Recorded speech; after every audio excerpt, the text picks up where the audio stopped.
I don't ever slow up, no I don't take shit. I got no love for the fakeness. If you wanna play tough and wanna hate this, I'll always show up.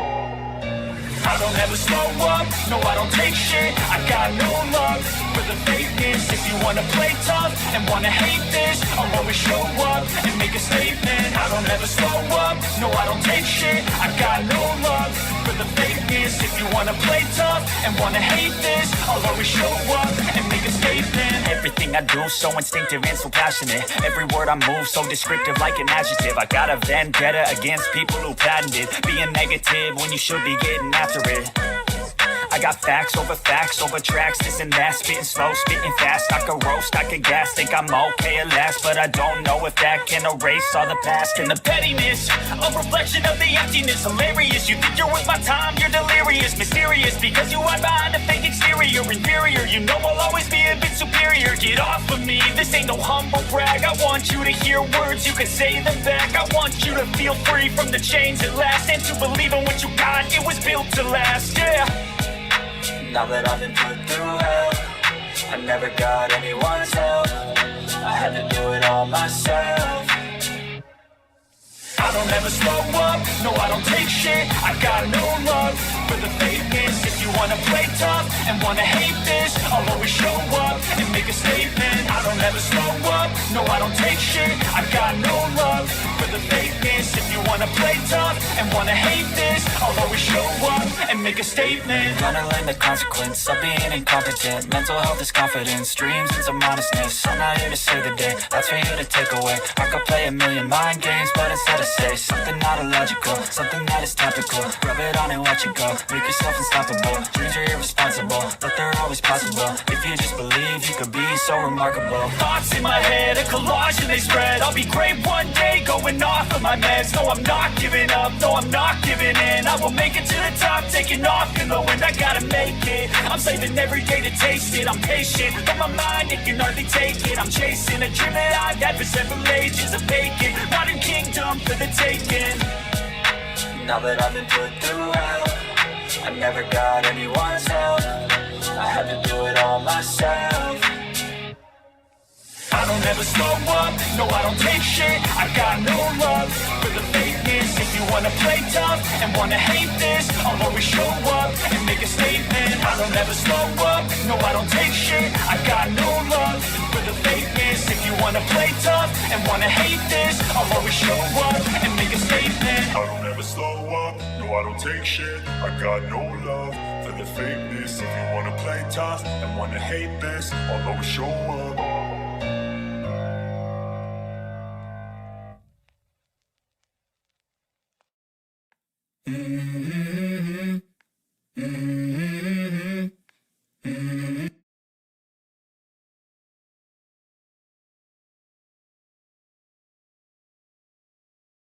Oh shit. Alright boys.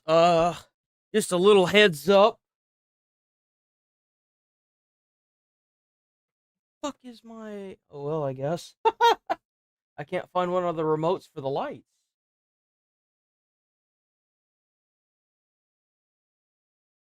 Apartment management is going to be doing a mandatory health and safety check for the common areas. This isn't a common area, so if they come in here, I'm going to give me some money. But that's going to happen around like 10. I don't know. It said that they need to like look at the common areas for health and safety. We've been here for like almost 3 years now, and we've never had to deal with this. So it's probably like they put it on everyone's door so they could target a specific person, usually. So I guarantee you it's us because we haven't left this unit in like 3 years. That's my thought behind it.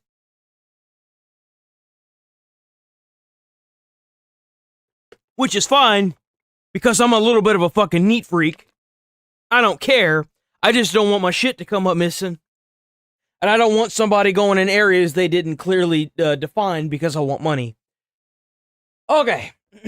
So, probably around like 10 or something like that. If I hear some shuffling around out there, I'm going to probably investigate. So I'm going to have to keep one of my earpieces off. So apparently this game is doing really well. Apparently it's really good. I believe it's free to play, but it is an MMO RPG. I don't. Do you know the road up ahead? Who are you? Mammy. Same as you. A wanderer.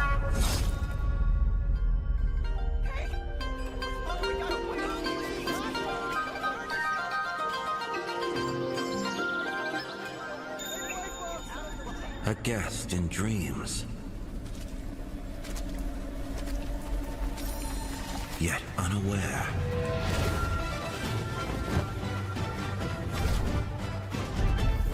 This time, I'll be the villain.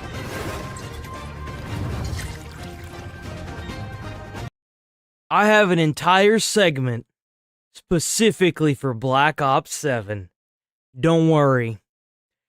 You have seen some shit talking. I'm about to light their shit on fire and put it on their doorsteps. I thought about this. Like, I'm that kind of person that's not going to tell you I've got a problem with something, but in the back of my mind, I'm like sitting there playing a game, and I'm thinking to myself, and I did this for the past 2 days, by the way, and it took me like 5 minutes to get the stuff that I needed this morning, so that way I could light this shit and put it on the doorstep. So I've been thinking about it all weekend, and I was like, I know exactly what I'm going to do. But I'm that kind of person that's going to sit there and be quiet about it and not talk about it, and then all hell breaks loose. Without a single coin, you call yourself the god of treasure? I'll give you one more chance. Go on. This looks crazy.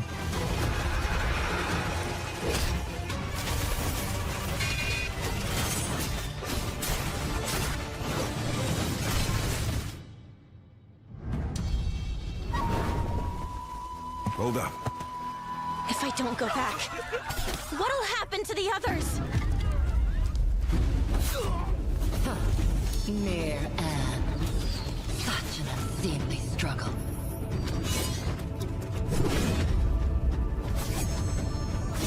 You've got a sword, right? So why? Yeah, it's on PlayStation 5 and PC, if I'm not mistaken.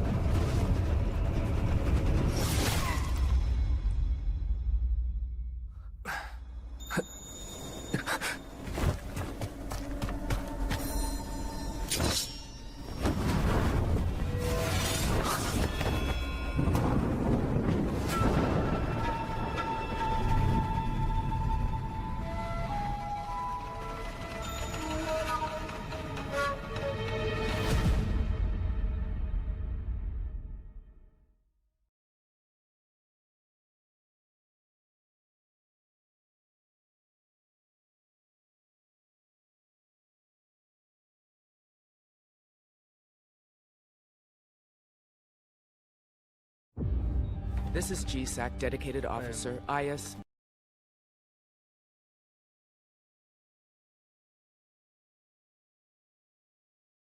That shit ain't a game. Damn, ain't no way.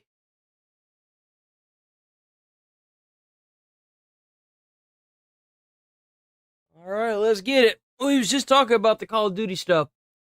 So we got an IGN review of Call of Duty Black Ops 7. Keep in mind that the reason why some of these games journalists gave Arc Raiders the current, I believe it hit 500,000 concurrent players over the weekend, this weekend. They gave it a 2 out of 5 stars because it had AI voice actors in it. Call of Duty also came forward and said that they did, and it still got a better score. Gave it a 3 out of 5. Now, I don't know what IGN's going to give it, but just based on that, I've already biased. More smoke out.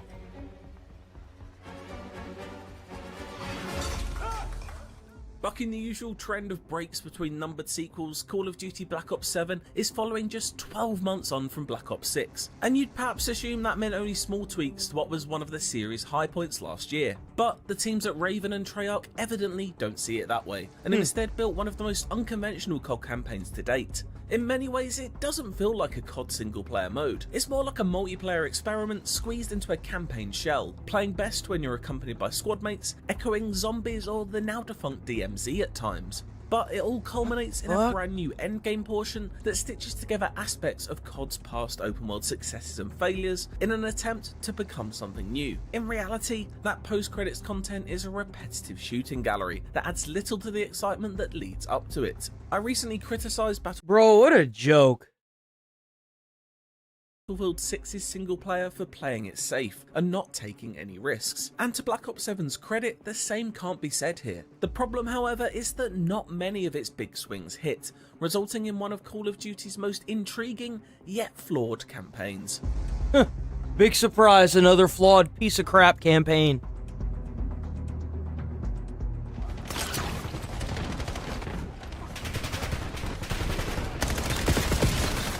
Much of Black Ops 7's intrigue emanates from one fundamental design choice. For the first time in many years, a Call of Duty campaign is fully playable in 4-player co-op, and it really does feel like it's Why does a campaign need to be playable in 4-player co-op?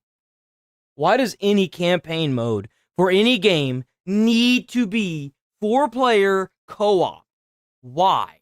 It makes no sense. With that in mind as the preferred method of play. This comes with both positives and negatives. Teaming up with friends is good fun, with fighting big bosses that have multiple weak points to fire upon simultaneously, or stealthily working through an enemy area tactically, both coming with a good deal of satisfaction. Nice and quiet. But it also detrimentally affects the solo experience, from not having AI companions fill in for you if no buddies are online, or kicking you for inactivity if you're idle for too long, to not even being able to pause due to its online-only nature. Its open areas and endgame portions seem catered towards a group experience as well, and can end up just a little lonely when zipping around by yourself. To an extent, it feels like Activision is finally admitting that most people come to its hallmark shooter for multiplayer fun, rather than the single-player story modes the series was founded on. There are also no difficulty options this time around, meaning that, in theory, it should scale the threat depending on how many players are in your squad. In my experience though, the number of enemies in a level remains the same, leaving me feeling overwhelmed by foes even in its earliest levels. By comparison, playing in a full squad makes these encounters a breeze, with not enough targets to go around sometimes. In fact, enemy numbers are uneven across the campaign as a whole, sometimes swarming you with dozens of rabid rushers, but at others presenting you with a couple of soldiers wandering through a door when you're expecting an onslaught. It's admittedly a difficult balance to get right, but one that has not been achieved here. As for the structure of the campaign, Black Ops 7's story is delivered at breakneck speed, taking me just about 5 hours to reach the endgame. Its 11 missions threw me through one exotic location to the next, from one time period to another, and deep into nightmare realms full of otherworldly— Bro, this is Call of Duty now. We can't even have World at War. We got this crap now. This doesn't even, like, what is even the point of these games anymore? Like, used to it was to tell historical figures and talk about them. But now it's just a joke. This company's a shell of its former self. It's not even comparable. Horrors and delights. Your suffering only brought us closer together. Fuck you.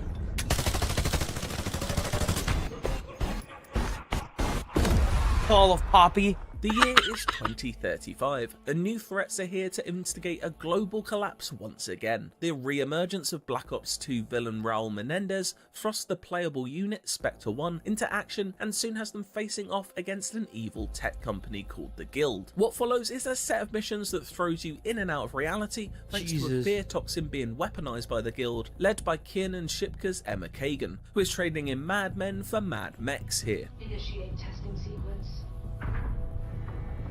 A combination of cliched evil sci-fi tech corp and Batman Arkham Scarecrow-esque antics leads each level to interesting places from a visual perspective, as long-buried memories of our protagonists are dredged up and morph into horror-filled mazes. I do wish there was a little more in terms of mission variety when it comes to actual level and objective design though, with corridor shooting taking the lead in most of these excursions. If last year's Black Ops 6 leaned more into grounded espionage and subterfuge, 7 is a much louder proposition, choosing to demolish the lobby of a complex to gain access to it rather than sweet-talking the security guard standing in front of it. As a result, there is no shortage of big moments justifying its blockbuster label. Dodging giant falling machetes like you stumbled into a Looney Tunes cartoon is a one-off joy, as is taking control of a lavish luxury boat and ramming it into the side of a building. Moments like this feel pinched right out of Christopher Nolan's back pocket and sit perfectly in the Call of Duty mold. Bro. Okay, so first and foremost, Call of Duty, the original OG Call of Duty, would have never used a fucking machete falling from the sky as... No. Absolutely not. Absolutely not. They used to base their content off of historical, factual battles that happened, like D-Day, how they stormed the beaches of Normandy, the Big Red 1, like, you can't, no.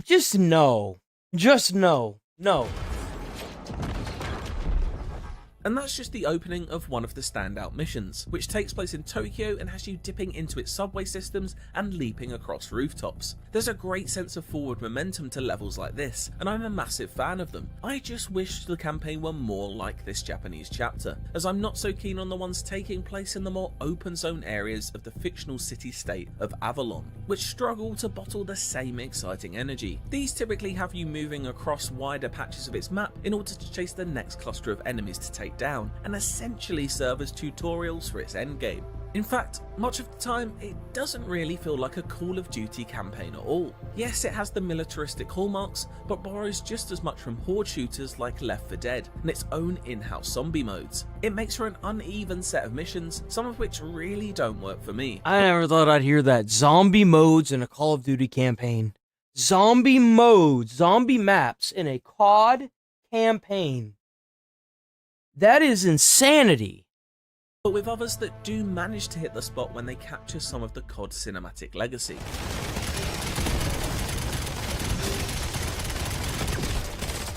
As you might expect, the gunplay is snappy and satisfying, with SMGs delightfully ripping through armoured enemies, and sniper rifles really coming into their own and popping out bits of brain in some of the campaign's open areas. The firearms are supported by a fantastic selection of skills and gadgets too, with kill streaks making their way into single player, such as the joyously destructive War Machine, allowing for quick mob cleanups.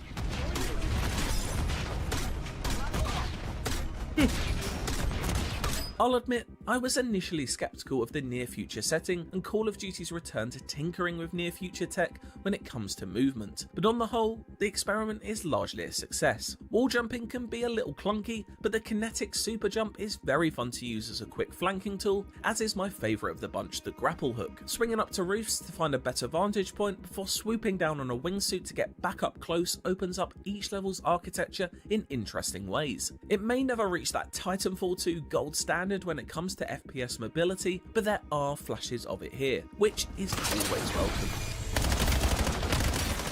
This desire to experiment also carries into its approach to boss design, which is by no means revolutionary when it comes to FPS campaigns, but a relatively new thing for Call of Duty. Bro, that shit's in a COD campaign. Each have its own gimmick. What is that shit? All ultimately come down to draining an oversized health bar while dodging projectiles. In fact, enemy variety is quite impressive this time around, with human, mechanical, and hallucinatory foes offering different threats that challenge you at all distances. Guild forces include a robot army, as well as traditional militia types such as the machine gun wielding raiders, colossal armor plated titans, and other NFL team adjacent units. Yes, most can be handled with some well aimed assault rifle fire to the head, but there are more effective ways to deal with them if you choose to explore your arsenal. After the main story's credits have rolled, you're offered a chance to experience its epilogue, which takes place in the open region of Avalon that's teased throughout. If you played Call of Duty's DMZ mode, then you'll have a rough idea of what to expect here. It's an extraction shooter, except it's not. You and up to 3 friends can team up and drop into this battle royale sized map and complete the activities that litter it with eye-soaring regularity. On every street corner are guild checkpoints or zombie infested buildings to clear out as you progress through its difficulty tiered regions in order to reach its final boss, located at the epicenter of the island's toxic smog. The catch? If your squad goes down, you lose all of your progress. That progress is mainly tied to your combat rating, a number that goes up the more killing and map icon clearing you do, and it's therefore up to you to know when to call it quits on a certain run and extract from the map within a time limit. In theory, I like this idea and think there are the bones of an exciting mode here, something that could capture the magic the likes of Helldivers 2 has done in recent times. But as is, it unfortunately gets a little tired a little too soon. Objectives are almost all exclusively go to this place and clear out the enemies. I bet you're right. I bet they're gonna give this bitch like a 7 or an 8 or a 9. Watch. Which I understand is part of the fundamentals when it comes to shooters. They give they give Concord a 9. And something that mirrored the minor puzzle solving sections of the main campaign, or at least clever uses of the gadgetry it introduces. All semblance of interesting level or mission design is traded in upon entry here for a few hours of relatively mindless shooting in order to watch. I want this to sink in. We're just scratching the surface of this. Later on today, we're gonna go into the Indie Game Awards, and you're going to see how the Indie Game Awards aren't even going to be given to indie games. Numbers tick up. In some ways, it sits somewhere between the campaign. A lot happened over the weekend. Zombies in its design, but frustratingly borrows the least interesting aspects of both, neglecting the mission structure and mystery solving that each mode thrives on. It results in a reasonably enjoyable, but not essential second serving to the campaign. And don't worry if the endgame doesn't sound like your cup of tea or even sounds a little daunting, the ferocity of its bullet sponge hordes can get overwhelming in its latter stages, especially when heading in solo. The story does wrap up satisfyingly enough beforehand for it to not feel like you're missing out on an ending completely. Sniper! Well, no need to rush things. I've got nowhere else to be. You've got nowhere left to run.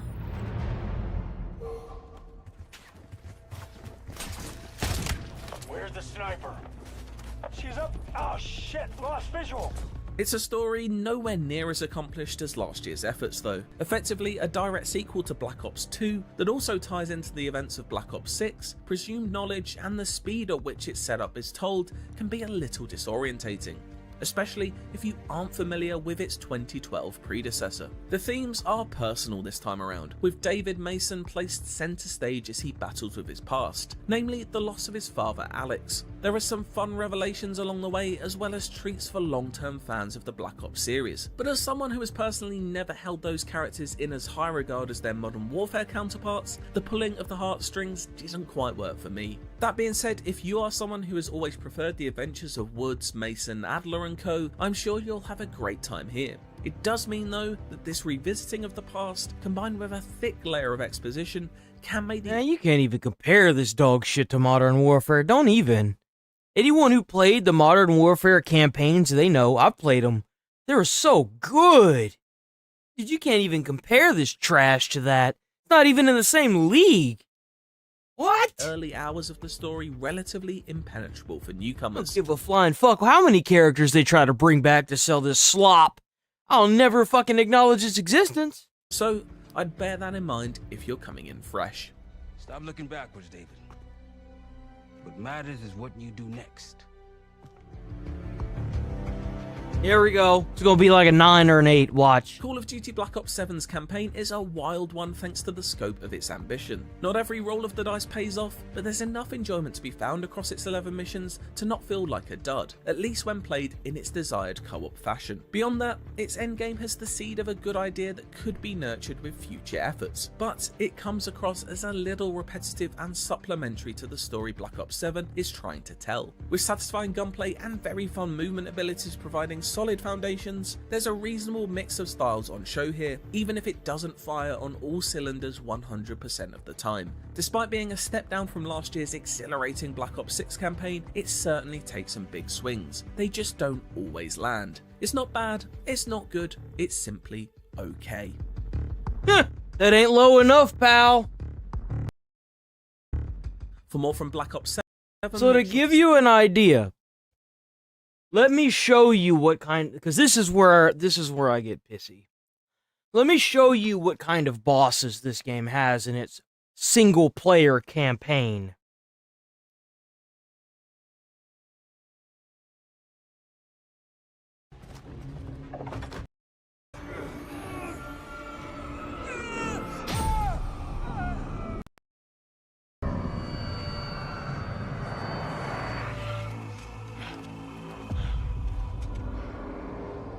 What was that? Might have an answer.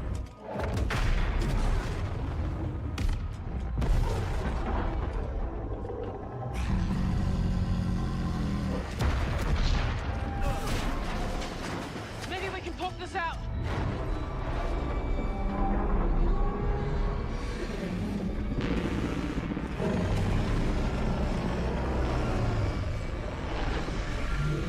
Doesn't this just scream war to you? Doesn't this just make you want to pick up your rifle and go fight for America?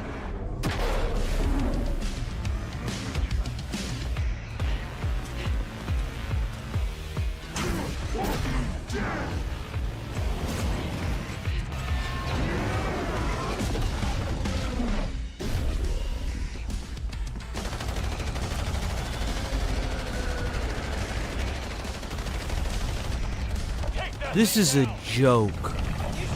This is actually a fucking joke of a game. Look at this stupid shit.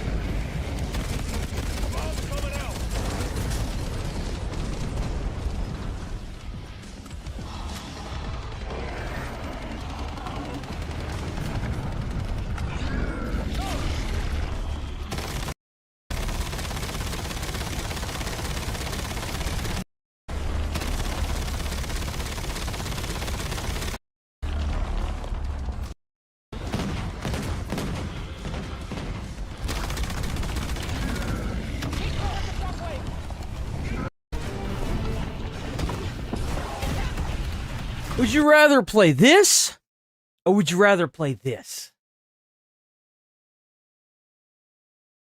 Keep in mind that there is an actor in here that played in the Transformers film. Let me see if I can find his name. Name of all the actors in the original Transformers film.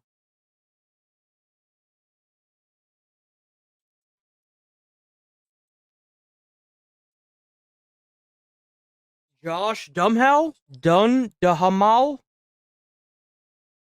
He played as the lead military guy that was kind of he was just kind of in it, you know. The story kind of followed him a little bit on his tour to Iraq. So it starts with them. His group is a group of guys, and he's in a lot of the actual. I think he's all the way through to Dark Side of the Moon. He played in other stuff, but that's mostly where he's from.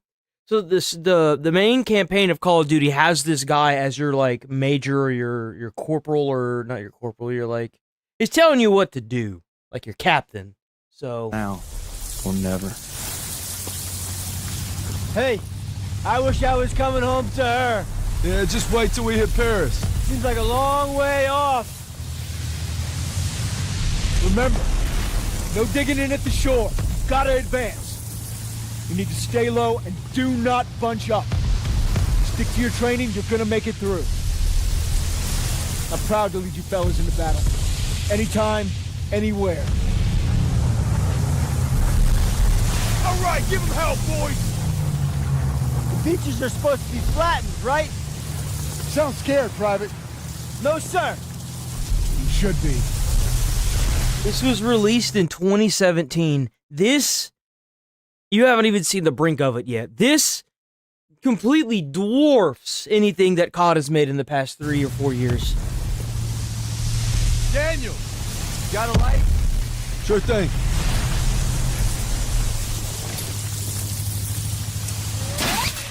Everybody down!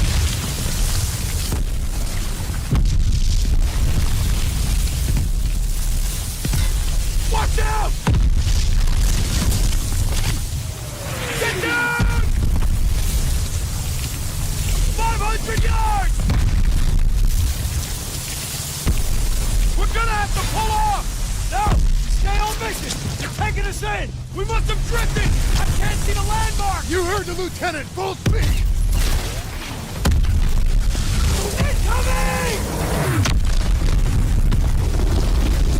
Hold tight!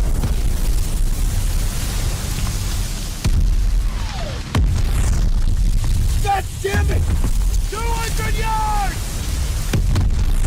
20 seconds! Same plan! Get to the seawall! Come up with that gas! Get the Bangalore to the wire! Fast! That's the actor right there. You ready? Here we go! Drop the ramp! There's no cover! That was an order, goddammit! Drop it!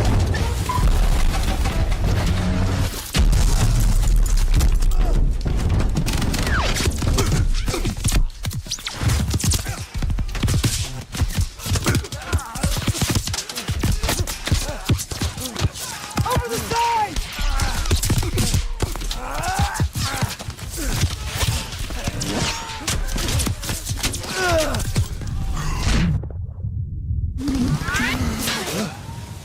Get your head down and keep moving! Daniel! On me!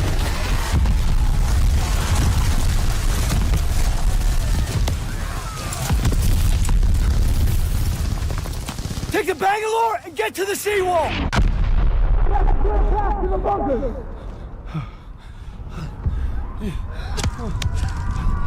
Daniels! This is what you trained for! Now pick up that banger!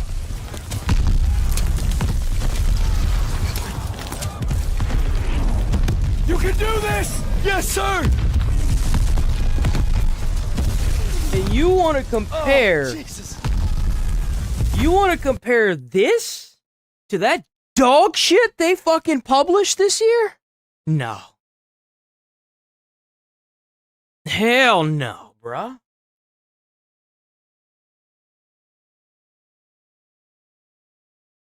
No. You can miss me with that shit. Look at the gameplay, bro. Look at this.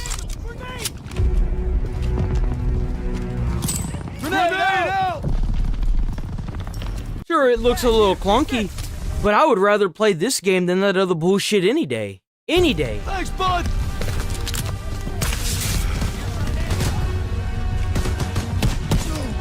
You got trench warfare. Look at this.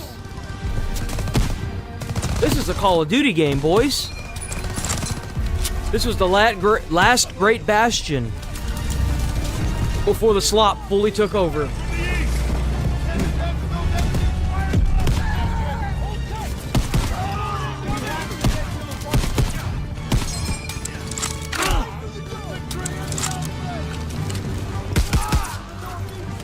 Working the target area!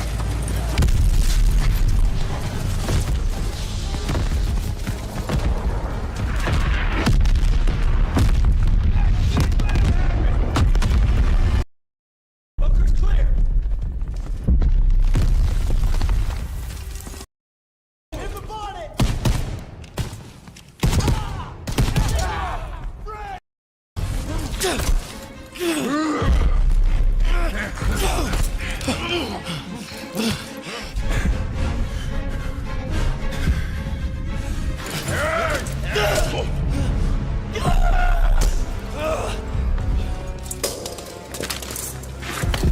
Now! 12 o'clock! Damn. I can't walk. Oh, shit. Get me the fuck out of here. We're gonna get you out of here. Stay with me.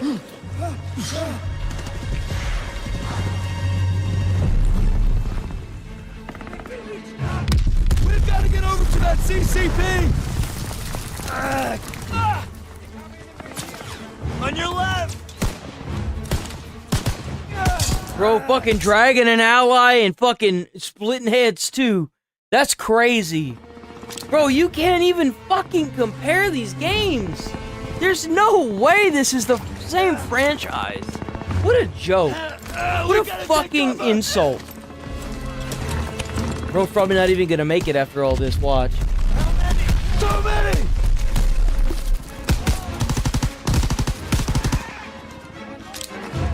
We're clear! Come on! You call that fucking clear?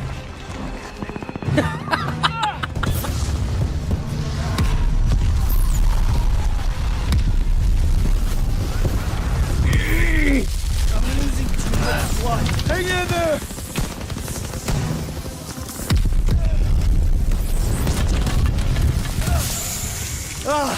Keep your head down!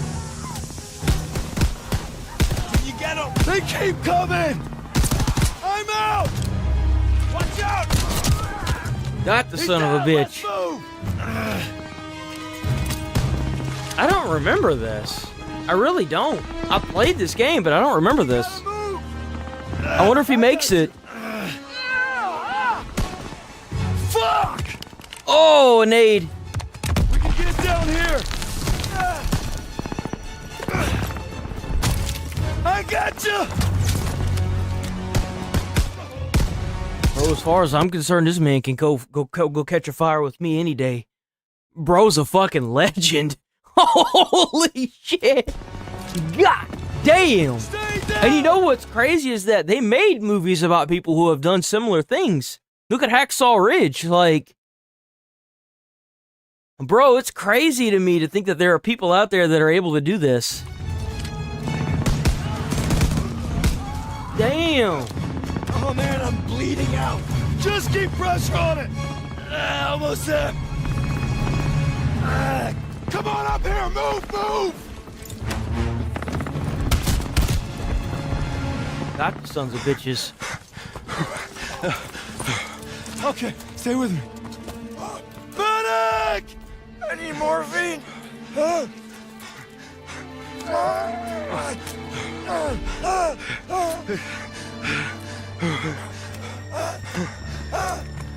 You gotta hang on.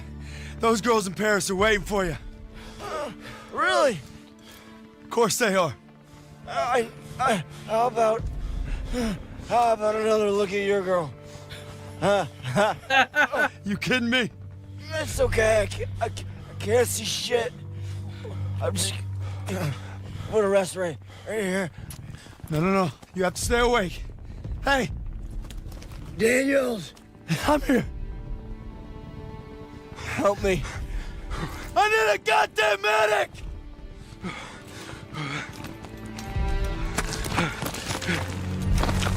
I got this! Go! You'll take care of him. I need you with me, Daniels. Listen up! There's a GPF cannon by the farmhouse up the road. It's tearing up the beach. Let's move! We'll come back for you.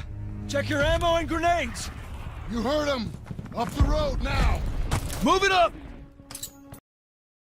Got you, Bro, these games used to be so fucking good when they'd come out.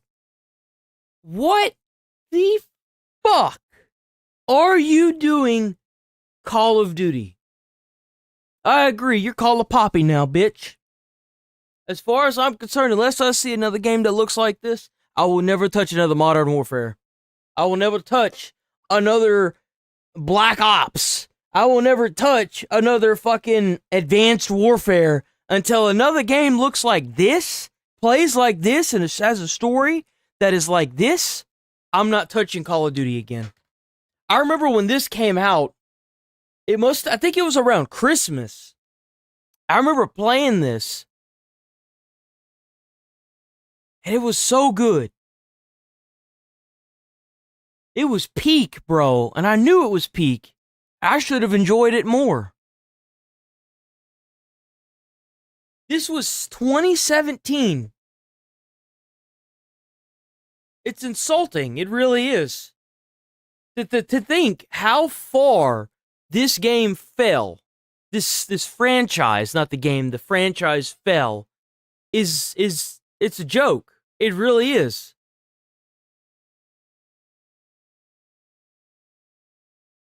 It's so upsetting.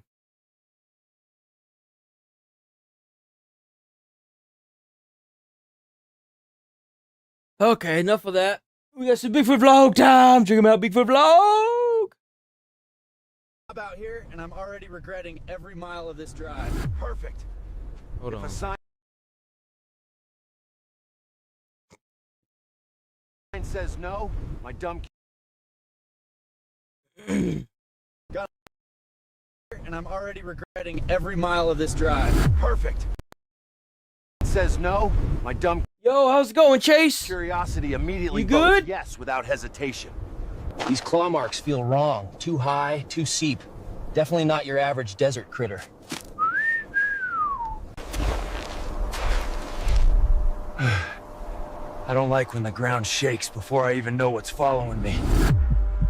What the fuck is that? Nope. Whatever's back there moves like a tank with legs and zero interest in subtlety. Great. My first nap and I'm already barricading myself like discount horror movie Barricading. background character. Barely slept. Whatever stalked me stayed outside all night, pacing like it claimed the land. Those aren't paws, they're almost like Oh, plates really? pressing into sand. Doesn't have any copyright What stuff in creature it, does even it? walks like this? Something tunneled here recently. And judging by the size, it's not sharing space politely. Oh, and Some CapCut. campers CapCut's a ran great, fast. great tool. Either from heat, or from something that didn't like visitors. Drop the link in the Discord, I can check it out. Didn't see details, but that thing definitely had a tail longer than my patience. That's new. Great. Something large sampled my Jeep like it was a snack wrapper. Bro, I ever walk up to a vehicle and I see that on the vehicle? Shit. Yeah, you're gonna have to be... I ain't gonna be sticking around that bitch. I'm gone. I'm out of there. Sampled my Jeep like it was a snack wrapper. These bones are fresh. Something powerful bites clean through without hesitation. Trap! Want a custom shout-out, birthday wish, or roast from me? Head to Cameo, link in the description, Jay. I'll make it legendary. Don't forget to smash that subscribe button and hit the bell for more. I've seen documentaries. This shape screams predator waiting underneath for dinner. Okay, that dune moved on its own. And sand doesn't do exercise without help. Sand doesn't do exercise without help. Oh! That was a stinger. A big one. I'm officially dealing with something I shouldn't chase. Mirage or monster. My luck always picks the option that ruins my day. Yo, low-key, bro's onto something there. I know that feeling completely. I completely know that feeling. Engine's still warm. Whoever owned this ran less than an ounce ago. That's worrying. Less than a what ago? Whoever owned this ran less than an ounce ago. Ounce ago? That's worrying. That's not coyote, not bear. Something huge is living right below my boots. There. That tail again, this thing is hunting me like I'm trespassing on its kingdom. If I'm staying out here... Bro's making a sword! I'm not doing it empty-handed. Bro's making a sword! Or he's making a spear. Me. Something big walk close enough to shove it away. Great. Great. Exactly the creature I never wanted to meet in real life. If that thing comes from behind, I'm basically stuck like a popcorn kernel. Move! Move! That stinger almost skewered me like a Halloween decoration. This thing climbs? Seriously? I need higher ground and a better life plan. It hates fire. Good. I finally have something it doesn't instantly overpower. It's watching me, learning me. That's what a big-ass scorpion. They strike smart.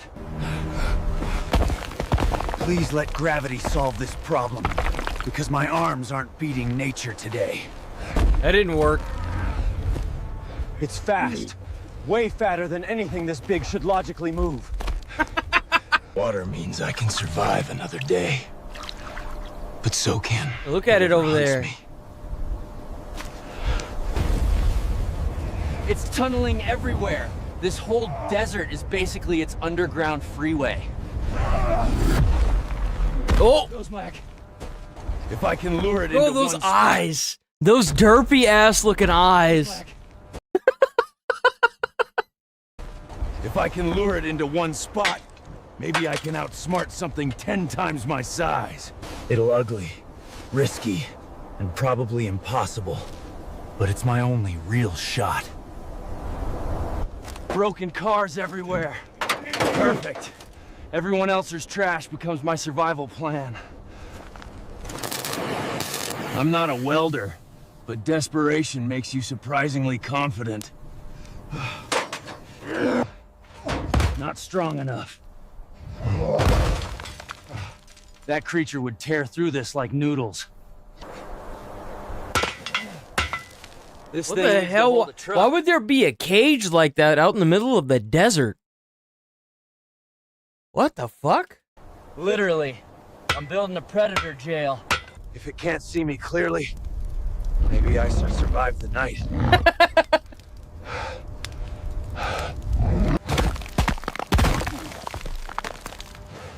One hit from that thing, and the story ends right here. Man, what the My exercise wasn't ready for giant scorpion chases. Nothing prepares you for this. Oh! Just break the stinger off. Okay, it roars now. Great, more nightmare fuel. Yeah, that's pretty bad. Bad weather equals good cover. Maybe I can finish the trap tonight. It's done. Strong enough. Look at that wrench. It's done. What kind of wrench is that? Strong enough? Probably not, but it'll have to be. Smell this, you oversized nightmare. Tonight you walk into your new home. Bro, that thing looked kind of like a spider. I can hear those legs clicking on the sand. Oh, I hate that. I hate that. Slower, just a little further, buddy.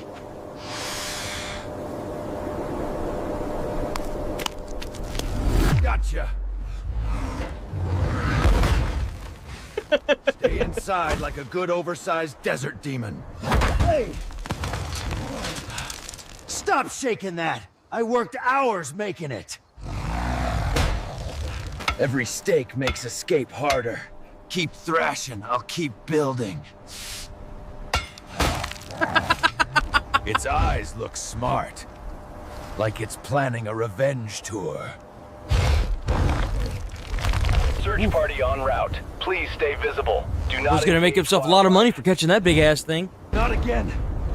I can barely see 5 feet ahead.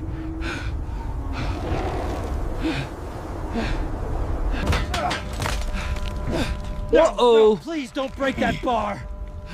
I'm begging physics today. If this holds, I might live long enough for help. Long night ahead, but I'm not letting this thing loose again. Yo, that thing is awful. I hate it. I trapped it, but is keeping it alive a worse idea? Oh, trust than me, letting I it got that pulled up too. I got Jack Easy. Dorothy. I'm no I here got to Broccoli fight. Boy pulled up. Don't I'm worry. here to understand. Fucking moron. Rescue Can't believe- team finally in. Of course, that idiot would crash out in a freaking Lambo and then like get himself arrested for drug charges like a fucking fool in Florida. Bound. About I got time that pulled someone up. checked Don't this worry. nightmare desert. Nope. Absolutely not. What the fuck? 1 was bad. 2 is insane.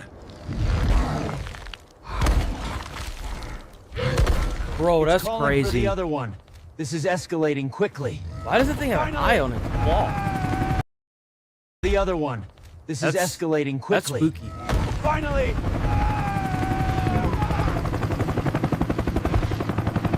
They're lifting me out first, not dealing with giant scorpions. Oh shit, there's 3 of them now. They're fighting each other. Territorial. I need to leave immediately. Leaving the desert right now before something launches me like a toy. Damn.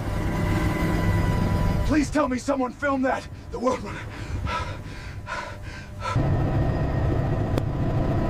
Goodbye, desert. Never returning without a tank. They're stunned. Turns out nobody expected giant scorpions, despite the warnings. Well, they're labeling it a rare species and Closing the entire desert region immediately. I left for a simple challenge, ended up discovering your worst nightmare. The footage is in save. Proof of something the world never Sweet. documented. Can't publish yet. This footage is bigger than entertainment. They want time to study the eco. Final notice what? Oh God. All alerted, no public.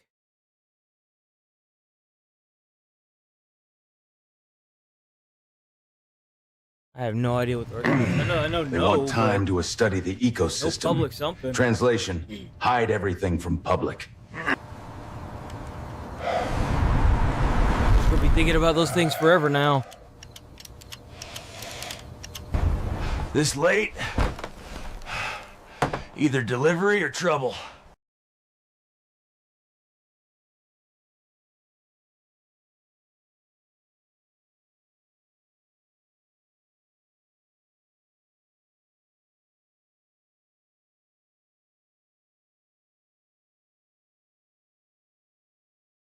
I think that's it. I think that's it for the. Oh, maybe not. I think that's it. I think that might be it for this one. Probably trouble. They want me back as a consultant. Apparently the creatures multiplied. Oh no, it's not. It's still going. They're sending a research crew and want me guiding them. I hate this, but I can't let others walk blind into danger. You know how you do that? United States government. Stop classifying everything and tell people that it's dangerous to go somewhere. That's how you do that. No weapons, just tracking gear. Because that's definitely enough.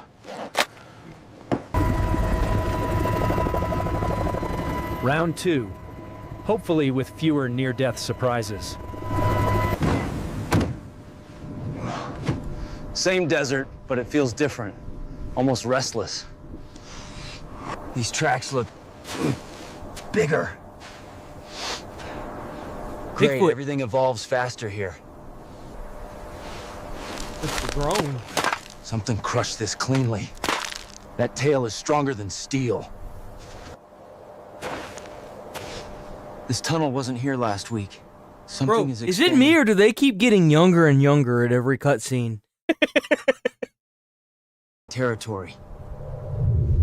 If this collapses, we're becoming fossil decorations.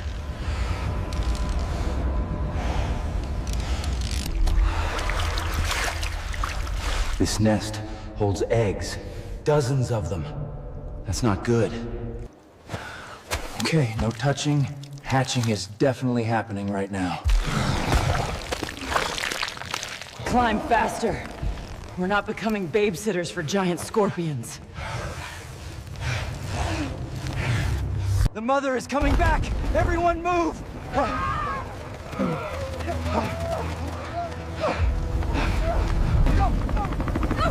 Go! Before that thing reaches us!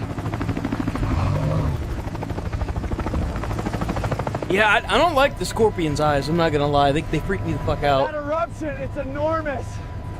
We barely made it out. My heart's still racing. What was even the point of that? Were you there to, like, kill the kids or, like, what? Because, like, I get if it's just for information, if they went there to see if they're reproducing, that's one thing. But if you went there to stop them, the only way you're actually going to stop them is if you, like, killed off all of one kind, like either male or female. I'm like, what's going on here? I'm confuzzled. This place keeps delivering horrors. They're planning immediate quarantine. That desert must be sealed. Look, there's triplets now? Oh no. I'm sorry, that was right. Part of me still wonders what else hides under that sand. Big ass anaconda, big snakes, sidewinders. Before anyone asks me to go back. They're burying everything. Public won't hear a word about these creatures. Do I upload this? Or pretend none of it happened? Upload it. Oh. Wait, what did that say?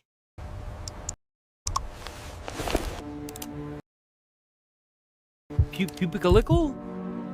People deserve the truth, even if it scares them. Tonight, There it is. I'll tell my viewers everything. The creature, the chase, the trap, the truth. It's out. There it is. Whatever happens next, at least the world finally knows. One less place I'm going to. A fucking desert. Let me see. Let me pull up Discord real quick.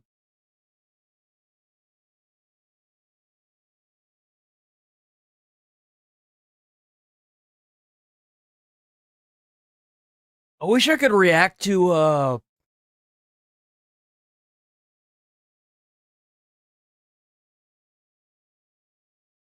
South Park stuff, cause like dude, they got that shit on lockdown.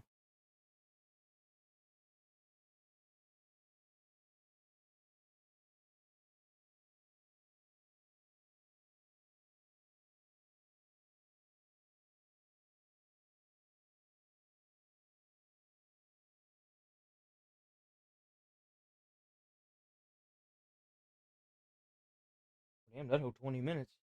Damn.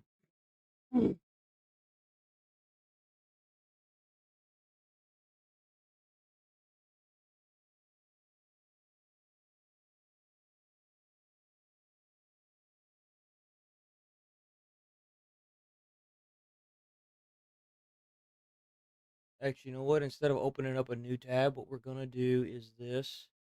We're going to kill that. We're going to open this. We're going to go over to history.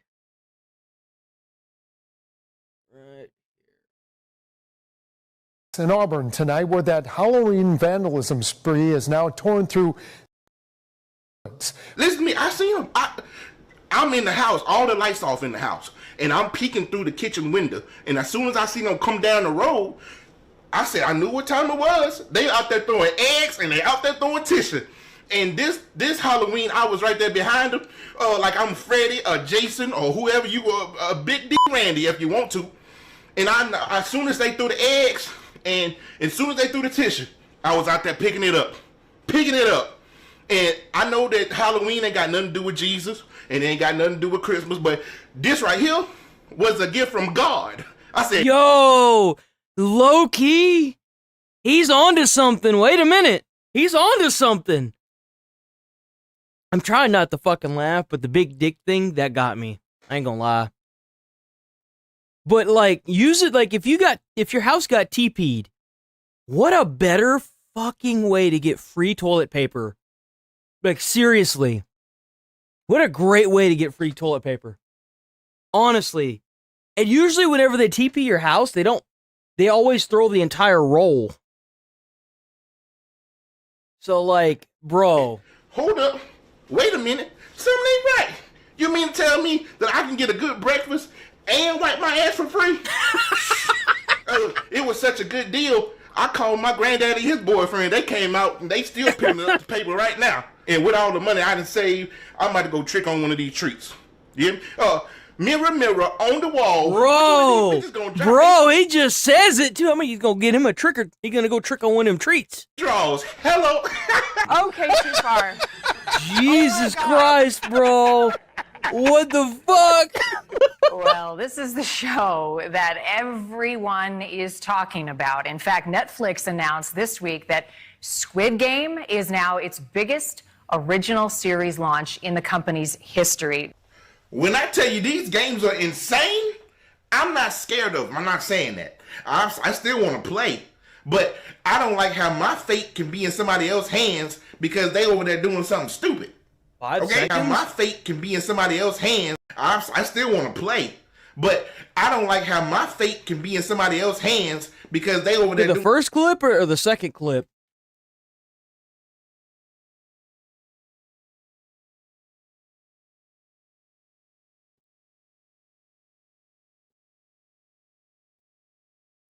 doing something stupid. On the wall, who? Oh yeah, I heard him say that. You gotta strategize, people. Now, let's just say hypothetically, somebody was to take me against my will and make me play Russian roulette and rock, paper, scissors for whatever reason. How about me and you keep choosing the same thing over and over, and maybe he'll get confused and frustrated enough just to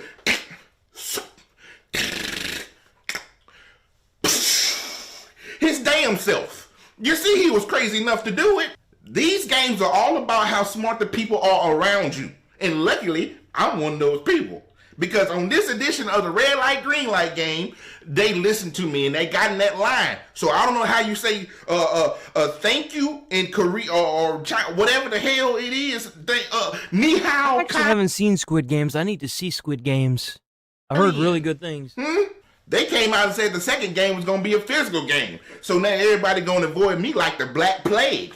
In this situation, don't nobody want to be around no big, juicy, moist thighs unless I was a bucket of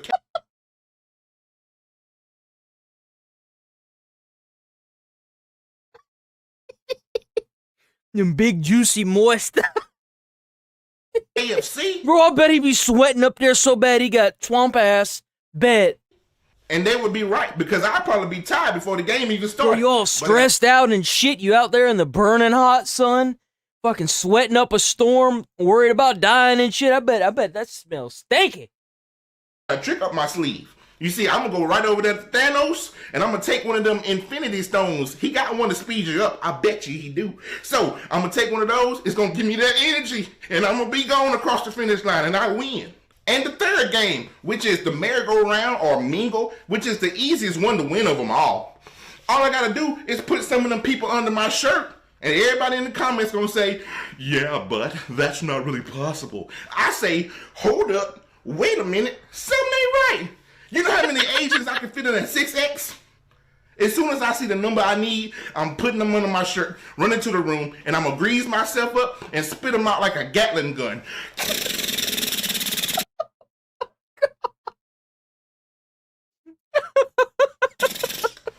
And I'm gonna win that money.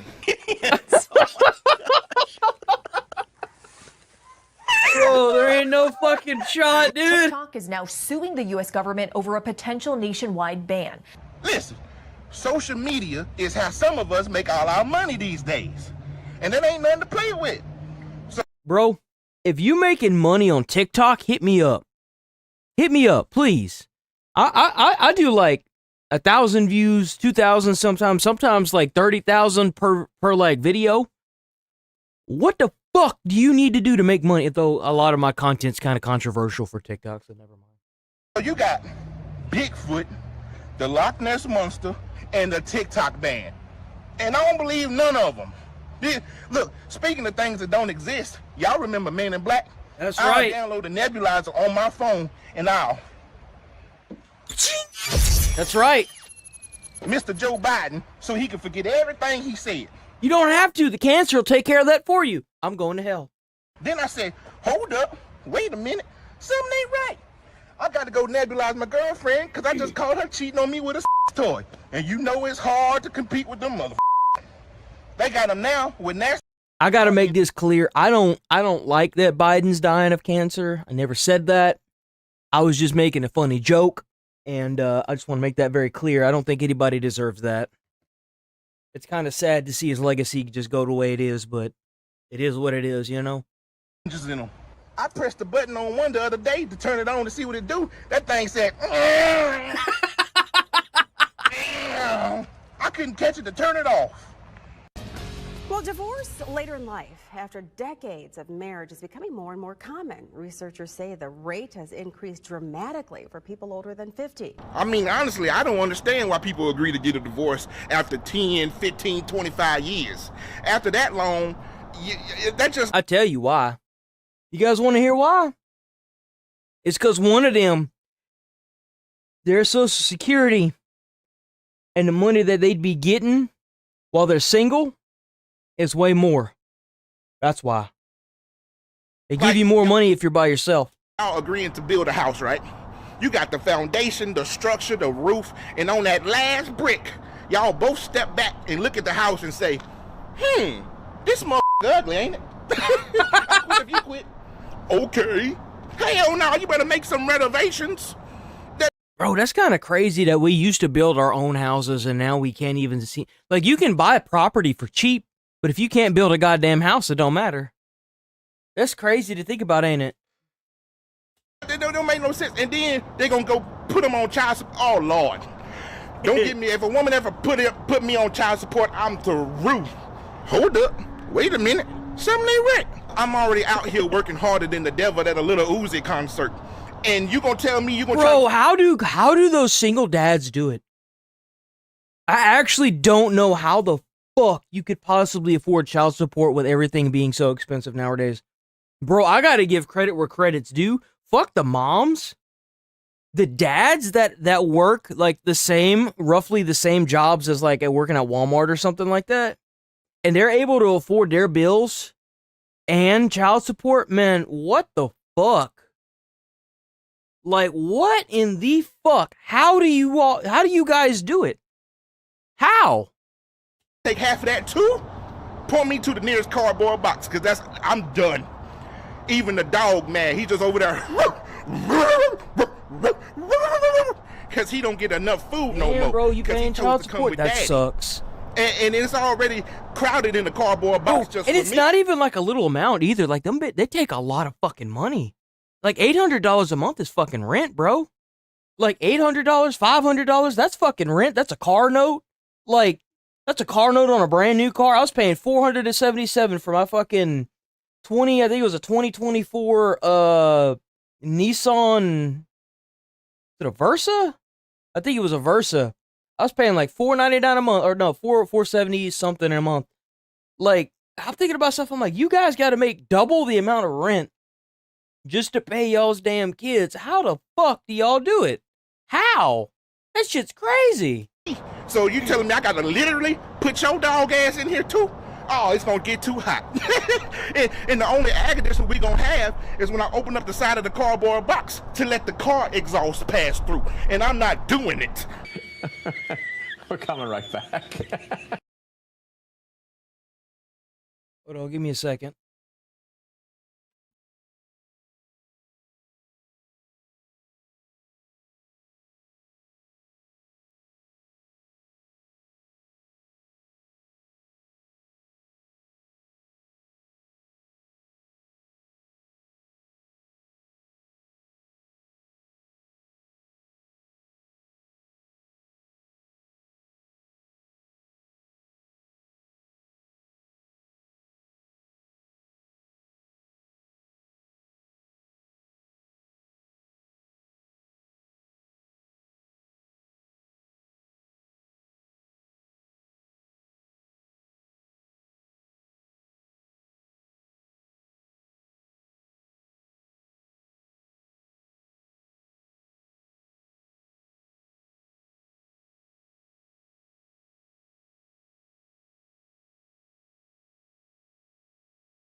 Okay.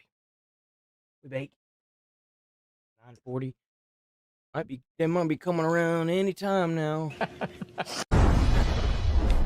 Well, developing here at home, an interstate inferno, a tour bus going up in flames on I-595, forcing those on board to evacuate and wait right there on the side of the road. This morning, we're hearing exclusively from one of the passengers. That's more reasonable when you pay when you forced to pay like $250 a month. Like, that's reasonable. That's way more reasonable than some of the amounts that I've seen. That's so much more reasonable. Who escaped this inferno? Listen, I'm on this bus from New York City all the way down to Louisiana. Damn, it has changed. $400? That's not bad at all. Compared to what I've seen, bro, like, people were, like, whenever I was growing up, it was so bad that people were quitting their, like, $100,000 a year jobs and getting a job at, like fast food just so they didn't have to, like, kill themselves in child support. Seriously. It was crazy. Because they would take like half, damn near. The bus tied, and apparently the fire extinguisher is tied. Everybody yelling and screaming at me, get off the bus, get up! I didn't even know what was going on. The only thing that woke me up was some sirens coming down the street. And by that time, all the smoke was in my mind, making me go crazy. So I'm thinking there's two big ass cats coming down the street. All I heard was, meow, meow. Look, I hopped up, ran off the bus, and went straight into a church. I needed some holy water. Sorry, hey, any water could have did it. I said, hold up, wait a minute, something ain't right. I'm looking for Ann Burrell, Paula Dean, or Bobby Flay, because I'm thinking they put me in the oven for 450 degrees until plump and golden brown. They got the plump part right, but golden brown? Hell, I think they forgot. We're on TV. There are people watching. We have some developing news. Police are currently looking for the person who they say drove their car into a Popeyes restaurant this morning. Police say that person faces multiple charges. This woman wanted to fight me over some biscuits. I'm telling you the truth. Me and her ordered at the same time. She heard me say I want the last 4-5 biscuits that's up there. Now, I got a cousin that worked back there in Popeyes as a manager. Who you think gonna get them biscuits? So I go back to my seat. Man, there ain't nothing like fresh Popeyes food. I'm sorry, I don't want that shit that's been sitting out for all them hours, man. I want something that's fresh. Like, I can't tell you how long I'd be willing to wait for fresh strips or fresh chicken from a Popeyes and fresh donuts.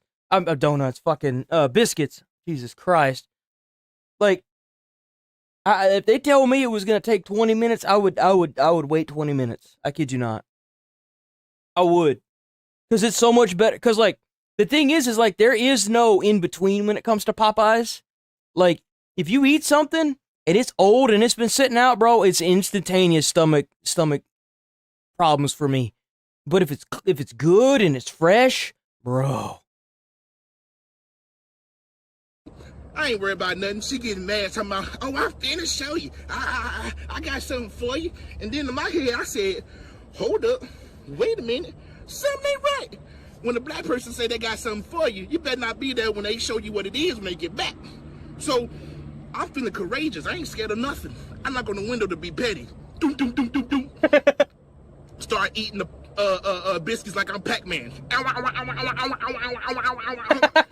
Bad idea. Eating them power pellets, baby. Dry throat, dry mouth, and I can't warn nobody. She put in the car and drive, and she coming straight, and I sound like I'm an NFL quarterback. Can't nobody understand me. Next thing I know, she busts through the glass, and I'm getting humped by an SUV.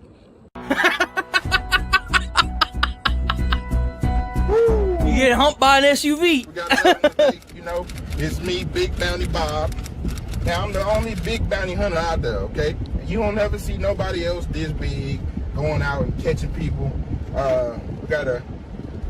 We got a case today. Josephus Barnes. Josephus, I ain't hear that in a long time. But he known to be around here somewhere, so we just gonna try to name Josephus. What a fucking name, bruh. Find out where he is, get him back to the jail. Thanks to an anonymous tip, Big Bounty Bob finds out that this is the last house that Josephus Barnes was seen.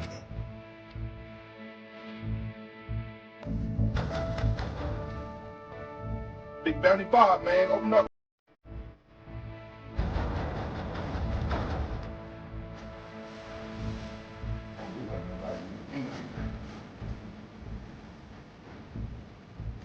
Yeah, it looks like a crack house or something, man. I don't know.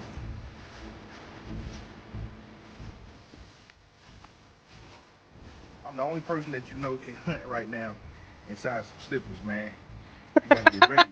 Get the footwork real quick. Yo, low key, if you're gonna be doing a job like that, you must as well be comfortable, right?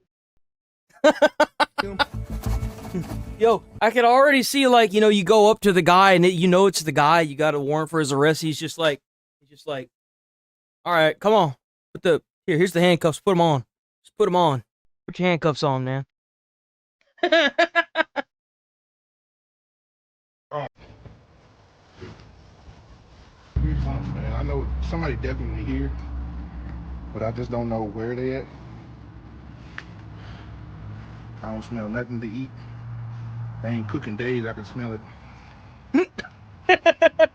I believe that he could actually do that too. See, sometimes I'm like a bat, and you can like, it's like an echolocation.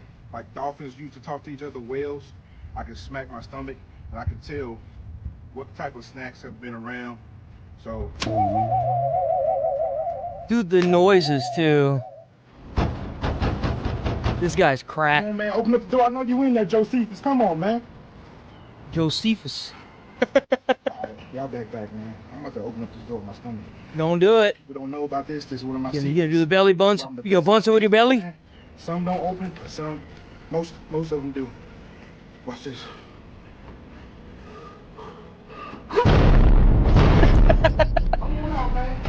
Yo, those doors are kind of cool. Must open the door to find Josephus nowhere in sight. This could be his last chance to find his suspect. They decide to have a stakeout to see if Josephus would fall into the trap. We've been sitting here waiting for, I don't know how long, man. But he's gonna pop up soon. I know it. People like this always have a routine.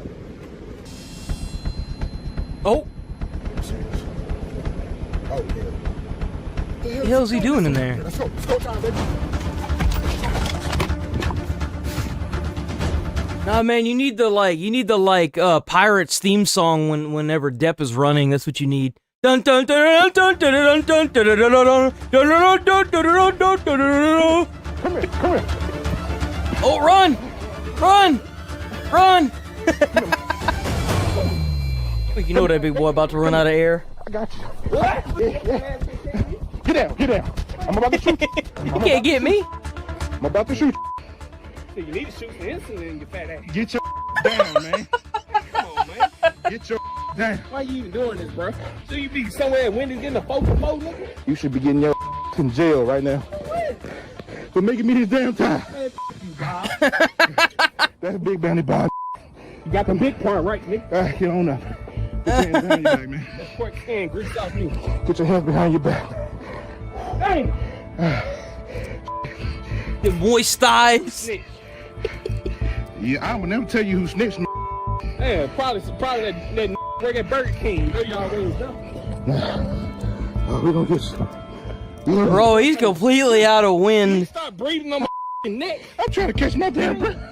I had some mojo. You heard me try to fight me. You seen me fighting that back there. Fighting who? Man, it's Bro, running is the worst thing. As I've been a little heavy like that before. Running sucks. You right there. Man, you I got my body cam on, man. What's that? Come on, Josephus, get your... Oh, bro's crazy. Okay. You gotta come on with me. Man, you don't see that right there missing? I don't care about him, man. I'm taking you to jail. What happened to the handcuffs? He's put handcuffs on him. What happened to the handcuffs? Everything, man. I don't know if I'm hallucinating, but man, that keep f***ing with me, man. All right, come on, man. Watch your head, big brother. I'm gonna let you sit in the front seat. I'm tired, but you know what? Go drive off. My echolocator. It's really important that y'all get y'all one of these, man. If y'all not fat yourselves, then get you somebody on your team with one of these. I use my gut to find them, man. I use my gut to find them. Thank you for tuning in, man. Big Bounty Bob. Check this out. Intruders caught on camera invading houses. So could something like this happen to you? Dave Rowe knows all too well how it feels to have his home broken into. Yeah, and see, that's what the problem was. Oh, we saw this one. Because I heard him first. I said, hold on. I said, Anne Hathaway, Frankie Beverly. Reassuring her daughter after a racially insensitive lunch option was served at Nyack Middle School the first day of Black History Month. Oh, here we go. The truth, I'm sick and tired of it all. Because I'm black, as you can see, and I'm the head of the department who gave the okay for the chicken, waffles, and watermelon.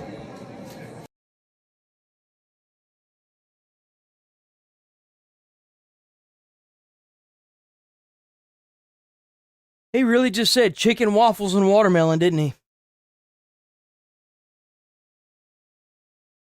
You know, all things considered, I'd probably eat all of those things. It's kind of funny. Like, I actually don't see anything wrong with that. Everything ain't got to be racist, man. Everything ain't got to be racist. Instead of Philly cheesesteak, broccoli, and fresh fruit, Aramark, the food service company that provides meals to the district, served chicken and waffles and watermelon. I couldn't eat the chicken wrapped up in a waffle, but if you give me some syrup, I could probably eat the waffles separately from the chicken, separately from the watermelon. I couldn't eat all them groups together like that, but I could eat them separately. Hard day of work, and it hit me. I said, hold up. Wait a minute, something ain't right. How come each stereotype is something that race should be proud about? You think little Now, what you gotta do is you gotta give. Bro, I'm going to hell. You gotta get one for each race. You know, you got the watermelon or the fried chicken for the black people. Then you got some pho or maybe some like dry some dried rice for the Asian people. And then for the white people, you got crackers. And then, you know, for see what else we got? We got the Mexican people. You can have like the jalapenos or maybe a tortilla or something like that. You know, you put the cracker in the tortilla and you wrap it up, and it just looks like a sad fucking taco. Come home, mi papi, mi amigo. My friends were saying in school that you work so hard. They say like you make 4 or 5 houses a day because you got the knowledge to do it so fast. Why? You think white little babies are coming home and saying, "Mommy,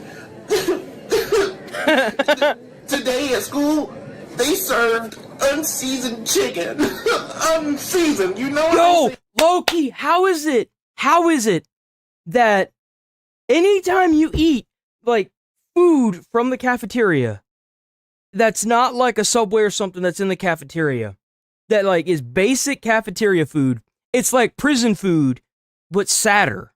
Because you know what kind of food it's supposed to taste like. Like, you see the fucking chicken, you know it's fried chicken, but it don't taste like fried chicken. It tastes like air. How is that? How does that make any sense? I've yet to explain it in all my years of eating cafeteria food. But I don't get it. About us, right? Back in 2018, another racially insensitive meal was served at New York University during Black History Month. It included barbecued ribs, collard greens, cornbread, Kool-Aid, and watermelon-flavored water. But listen, come Monday, all you kids, y'all gonna have a choice of mystery meat on a stick. And rice. Oh, no. And you can wash it all down with a delicious 8 ounces of tap water. Now go and tell your mama that. Baltimore City Police have charged a man. 31-year-old Dwayne Townsend is charged with indecent exposure and disorderly conduct on several occasions dating back to November of 2018. And you see, that's what the problem is. Now, it's a beautiful day. I want to come outside with my shirt off, and I was just jogging, trying to get my body back in shape. And all of a sudden, I get hit stick like I'm on Madden, just boom, out of nowhere by a cop. And, it scared the hell out of me. I was so scared, y'all, I didn't on myself. And I'm talking about I was wet. I was wetter than a whale in a bubble bath. Oh, that ain't you pissing on yourself. That's them moist thighs you be talking about. In a bottle of water, okay? And to myself, I said, indecent exposure? Hold up. Wait a minute. That ain't right. What you want me to do? I'm a man. You want me to put on a bra? Man, that bra strap will snap like a bungee cord. Just go. And, you know, I just came out of court, and they just gave me 2 court Yo, man, you gotta put them watermelons in something. One for each titty. I'm going to hell. I'm sorry, I can't. Ginny and Doug, 21-year-old Elijah Burke of Greece has a passion for motorsports. It was his NASCAR-themed graduation speech that quickly gained traction on Twitter. Oh, see, I know my speech was good and everything, but what I want to do is let NASCAR see how good I am at doing what I do. Right. You know, I'm good with my hands. I want to work for the we did see this one. Crew. We did see this one. Hire me this summer in Charlotte because gun identified as Riona weights, pointing it at the U-Haul as Largo. We saw this one. You what they call damn near have a barbecue. So I get out the and so I'm looking around. I see what's the albino man with the diamonds all in his mouth? Paul Gasol. Paul Wall. That's who it is. I said from his team. Damn, can you call your fat ass James in the back of a U-Haul and get the suspects and fix the problem? Jesus Christ, man. W video, check out. Get that. Hey, you got no likes on it. Got 16 views, man. That's bullshit. IZ Chase Games 2008. We gonna sub to that channel. Is what we gonna do. IZ Chase Games. Let's go. Boom. Okay. I want to cover the dumbass real quick. I want to cover Broccoli Boy right quick. Hold on. Let me find a video. Where's Broccoli Boy?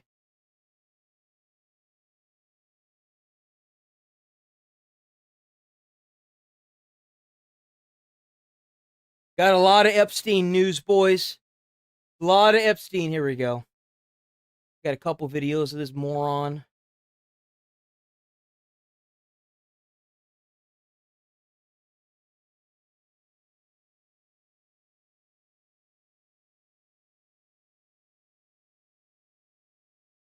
No.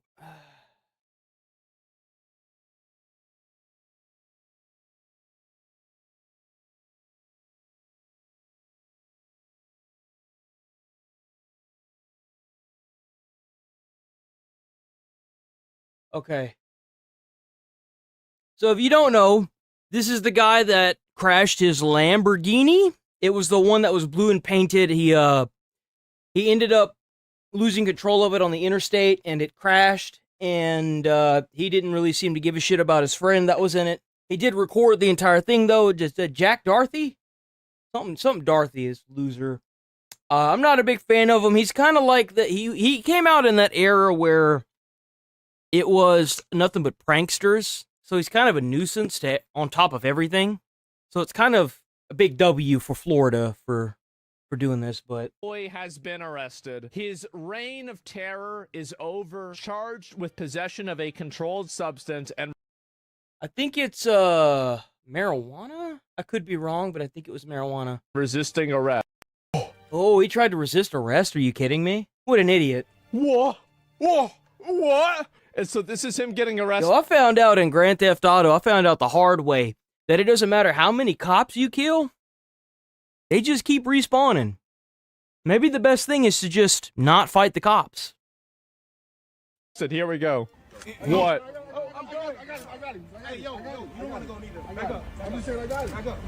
I love how the security guard. So apparently, he was at a business and he was causing trouble for the business owner. And the business owner called the police. I think it was like a bar or something. I'm not 100% sure. All I know is that the little dumbass was causing trouble. And, they called the police and then he had drugs on him. So, and it's the security guard, yeah. Security guard tries to get in the way of the cop. Yeah, do you want to go to jail too? No. Yeah. Back up. Chill. What's up now? Dude, who the fuck are you, bro? Damn! So he was starting trouble in Florida. Who is this? So this is a kid, Jack Doherty, who started off his internet career being annoying, rose to the height of his career. See, what happened was that the kids that were watching this garbage, you see, growing up, I had hobo fights. We had hobo fights on YouTube, so we got to watch that. These kids ended up watching all these people that, like, one guy that got shot. I don't think he died from it, but he got shot in a mall for harassing a guy. And the thing is the kids that used to watch this, they grew up and realized how stupid it was. Thank God. But yeah, by also being annoying. And if you can believe this, he also lost a lot of popularity because he was, if you can believe this, annoying. He just goes around public being annoying. The thing also is that he would start fights with families too and then hide behind his bodyguard. He also crashed his car. Yeah, this is it. I'm most likely going to crash his car. He did that earlier this year, I believe. Guess what happened? Literally driving a sports car going 70 This was one of the first few things that I reacted to was Jack Dorsey, or what the fuck is this little dumbass's name? When did Jack Doherty crash his Lambo?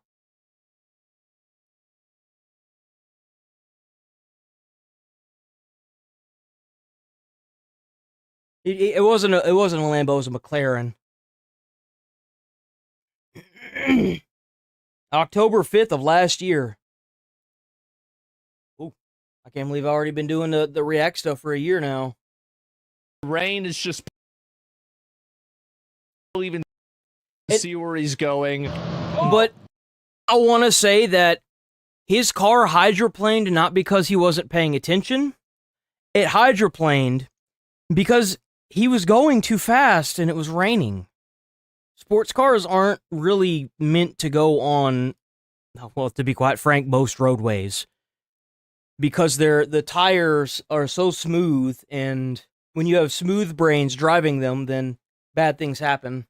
And it hydroplaned. Help! Fucking car, bro. Man.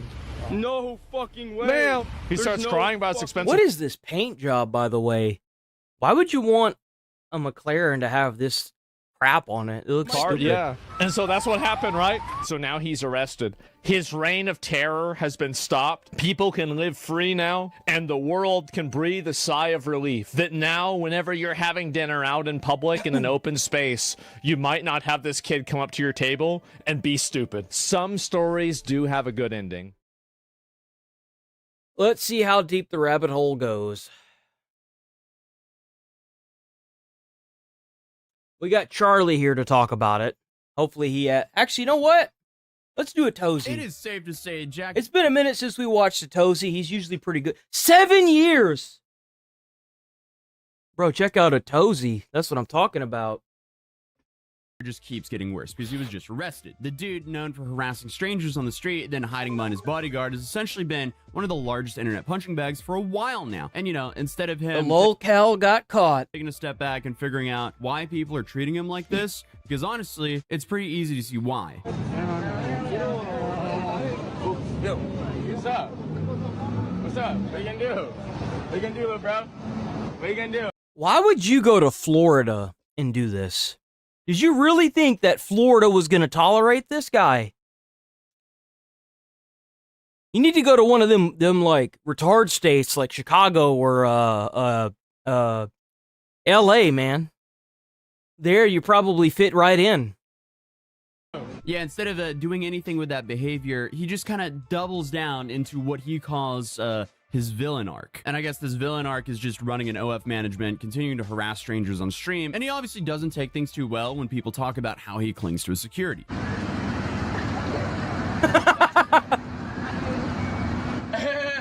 But today, with his arrest, there was something that was confirmed from the McKinley podcast that we covered a couple weeks ago. Essentially, his ex went onto a podcast and spent about 5 hours talking about how awful it was living and working with Jack. And she specifically went over his stimulant usage, which is one of the reasons he was arrested now. And I also do want to say real quick, the podcast is kind of like a... Big surprise. The young kid that on a whim buys a McLaren, crashes it into a fucking guardrail, fixes it, is on drugs. Who would have thought?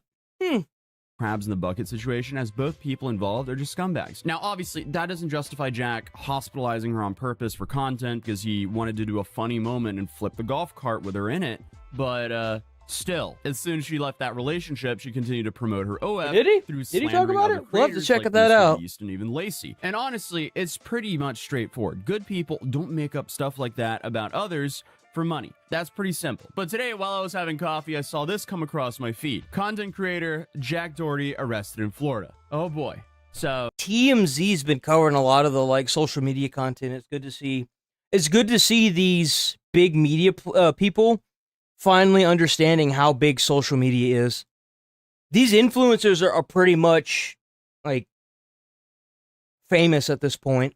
Like a lot of these people have a status that's kind of almost unattainable now. Well, let's check out this footage here. All right, so we have part 1 here. What? No.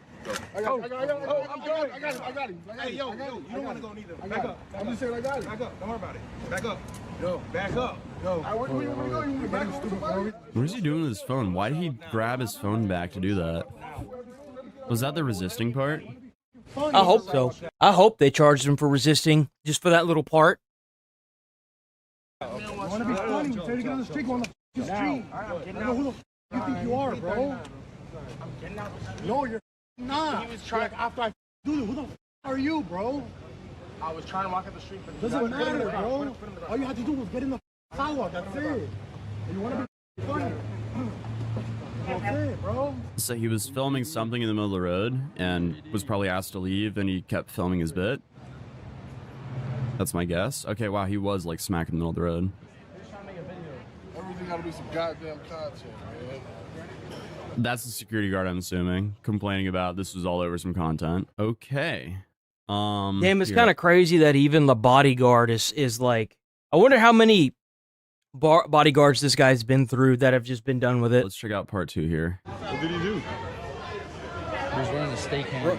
Bro's there for a paycheck, not to catch some charges from the police. Doing a gambling thing.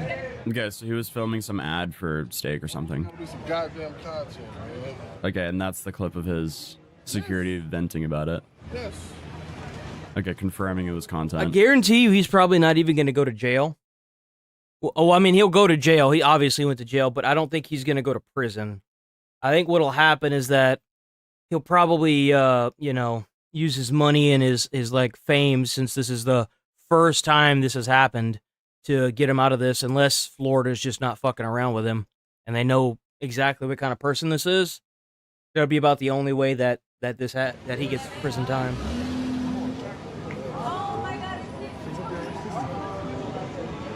These are all hired police officers, and this is the prank.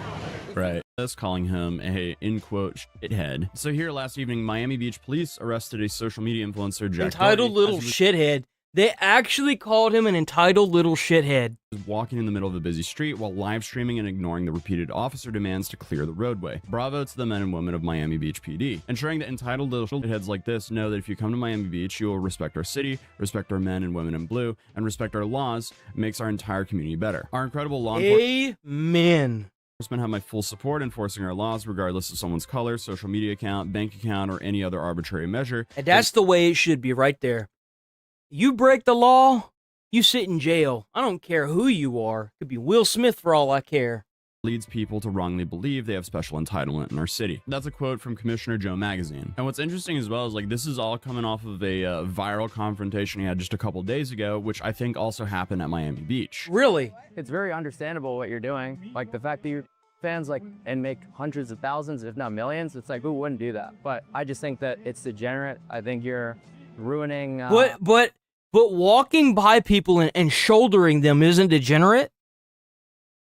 You're no different than an OnlyFans person. You're literally like causing issues for other people. You're worse, actually. At least they're doing it to themselves. You're doing it to other people. You're worse. Your image, absolutely. But I guess like with what's in return, it doesn't really matter. But it's like no image and no money, and like maybe not the best image, but a lot of money. It's like, yeah, but I mean like. That is the dumbest justification of that, though. The same image, and we all hang out with each other. That's all that matters. Yeah, but their souls are gone at the end of the day. Well, our parents still love us, so yeah, that's all that matters. You know, you don't have to please the world. You know, that's the thing. You don't think your soul is gone? I would definitely disagree. I feel like this is very common back. Most people, whenever they work a 9 to 5 for any company, their souls are gone anyway. They've had to put their morals aside to maintain their job status. So don't even with that shit. I can't stand that morality that like, oh, but your soul's gone because you do sex work. It's like, bro, like, you realize that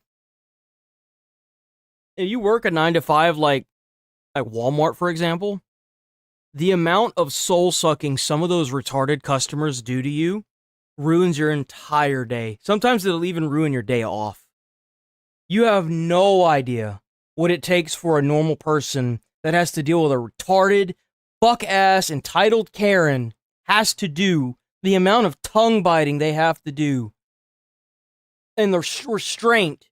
Bro, like, nah, man. That ain't an argument for that. You know?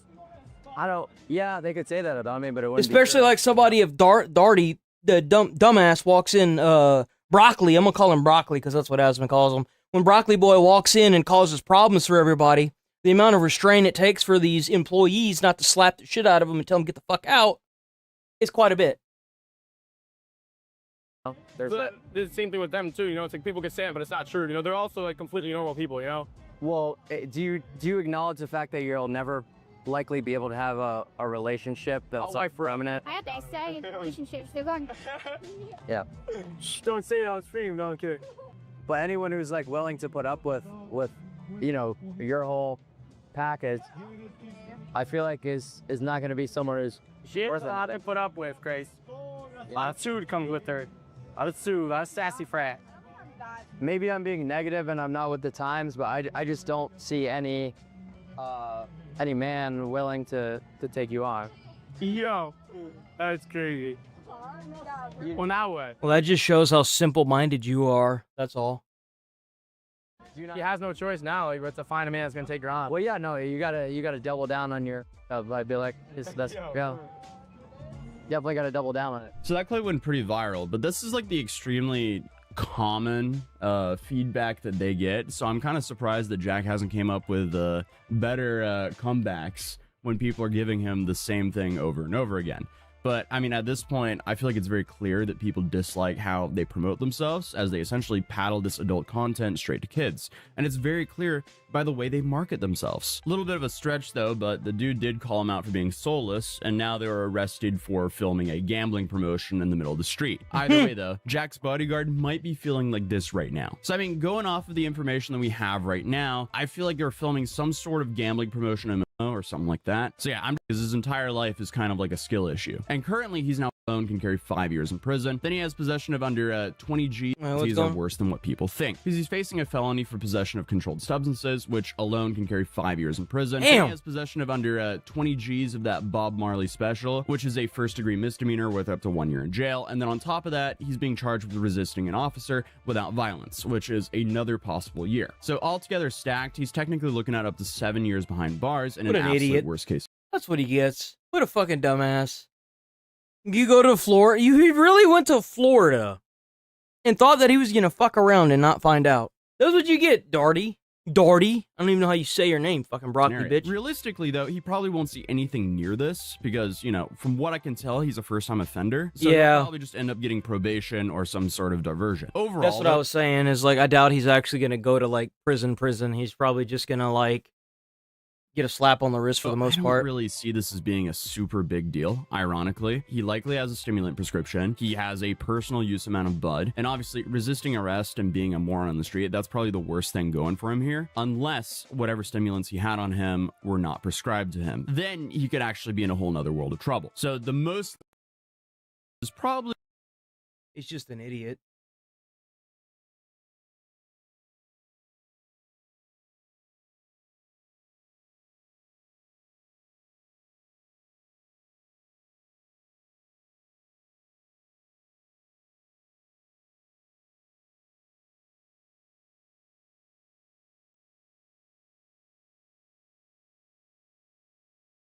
Oh, he did cover it.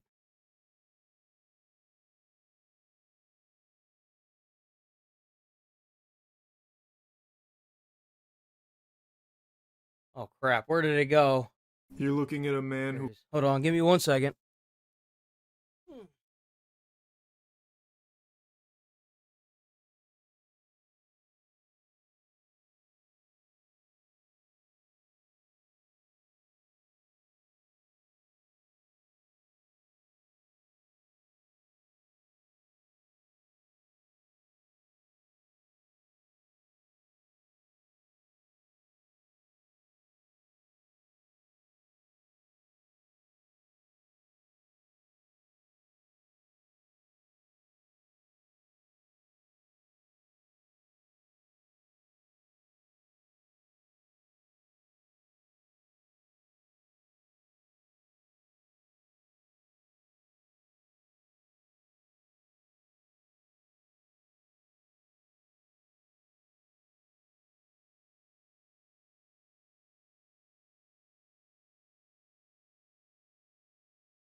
Okay, I'm back.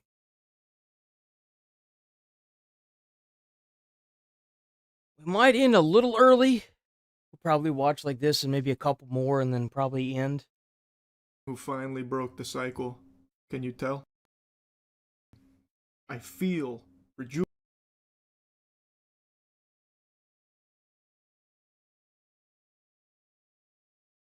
finally broke the cycle. Can you tell? I'm glowing. I feel I broke the Call of Duty cycle. I already told you I wasn't going to buy this game, but I know a lot. Yep. I wasn't gonna buy. I didn't buy the last one either. So did I?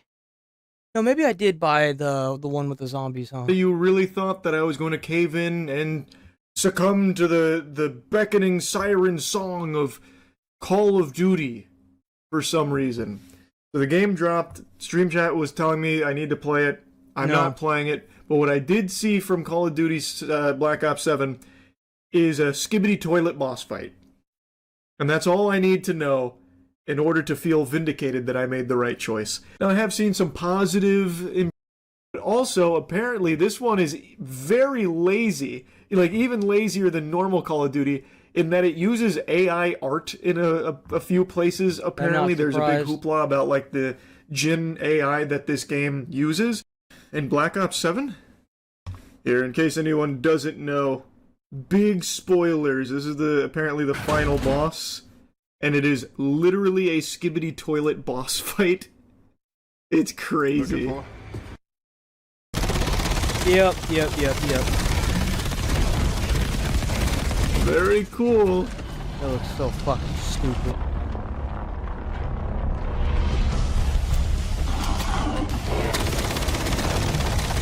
But yeah, I haven't looked into the AI stuff. Yeah, this is the Black Ops 7 skibbity toilet finale, baby. Copies of Call of Duty is back. Apparently people like the multiplayer, though. I have no idea. I haven't really seen any of the multiplayer outside of the beta, but this I couldn't avoid. Almost looks like a Destiny raid boss. Only in terms of size, I guess. The only mechanic it seems to have, from what I've seen, is this. And all you do is just pathetically, like, jump over it. So it doesn't really seem like a Destiny raid boss in terms of design or mechanic. Because all you do is just jump. Activision responds to Black Ops 7 AI claims is the most recent article. Activision responded to the claims regarding the usage of Jin AI to create calling cards in Black Ops 7. The response comes in the form of an email statement sent to Insider Gaming by Activision spokesperson in the statement, which you can read below. The company says it uses a variety of tools, including AI tools, for the development. You don't say. Like so many around the world, we use a variety of digital tools, including AI tools, to empower and support our teams to create the best gaming experiences possible for our players. Our creative process continues to be led by the talented individuals in our studios. What they should say is we used AI because we can no longer afford to support our great developers because we can't seem to make good games anymore. That's what they should have said. I hate these fucking corporate statements, man. It's so useless. It'd be so much better if they just said, like, yeah, we use Jin AI. Suck our dick. At least then it'd be like, oh, that's honest. A little bit of honesty goes a long way. Literally just fluff. You use generative AI for these calling cards just to save time and money. Mm-hmm. It's the only reason. I wouldn't doubt that there were more than just that. I wouldn't doubt that they used AI for a lot of stuff. This game is gonna still sell fucking 30 million copies. You can hate the campaign, you can hate the skibbity boss fight at the end, you can hate the AI, but at the end of the day, 30 million people will still buy this game. Because they're fucking stupid. It will not matter. And they know that. That's why they get so lazy and do everything for as cheap as possible. It's just gonna sell. So who cares? Is what it is. Nice. These look stupid. Very cool. These are the calling cards now? What the fuck, man? I remember back when they used to be so cool looking. They look like crap. They have certainly empowered like I said, it doesn't matter what they do. They could literally release actually just thing to a flop and that's for the whole year. The plus million confident to use AI in Black Ops 7. What a joke. What an absolute joke. What a joke.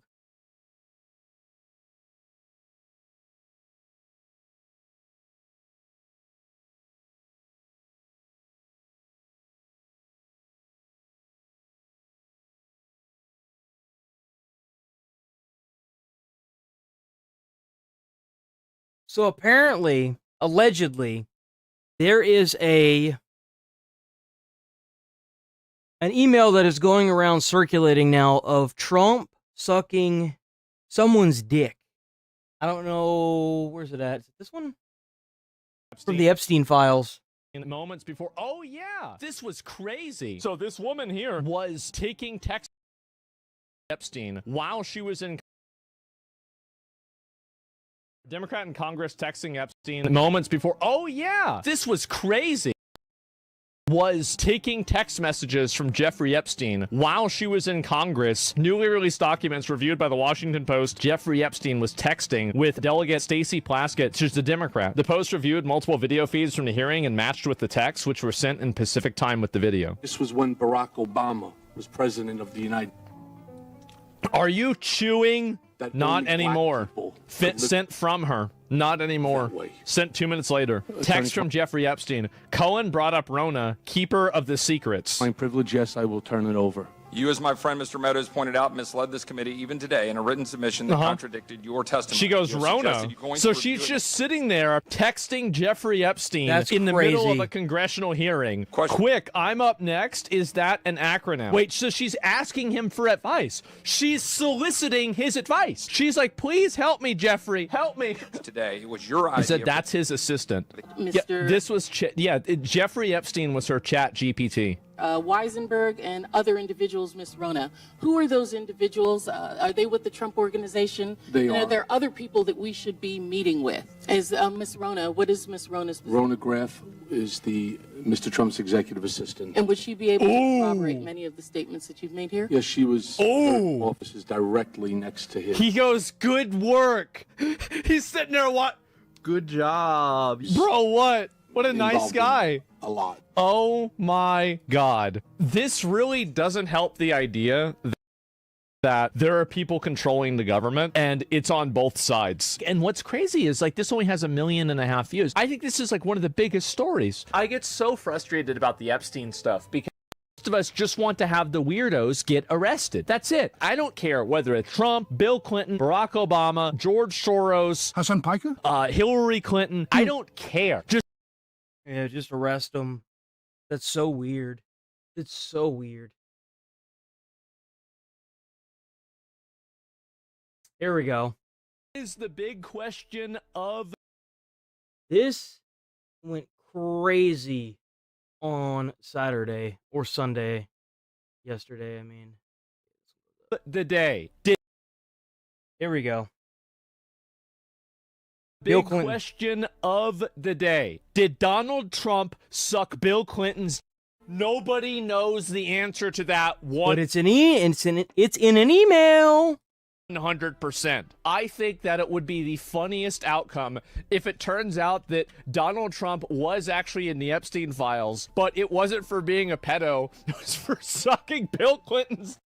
And that's why he doesn't want it to come out. It's been confirmed who Bubba is. It's a nickname of Bill Clinton. Yeah, it's obviously Bill Clinton. Right. There's a reason they call him Bubba. Bubba connects with Bubba, and this is very important in this election. So this is a leaked email from, I guess, Jeffrey Epstein's brother. You and your boy Donnie can make a remake of the movie Get Hard.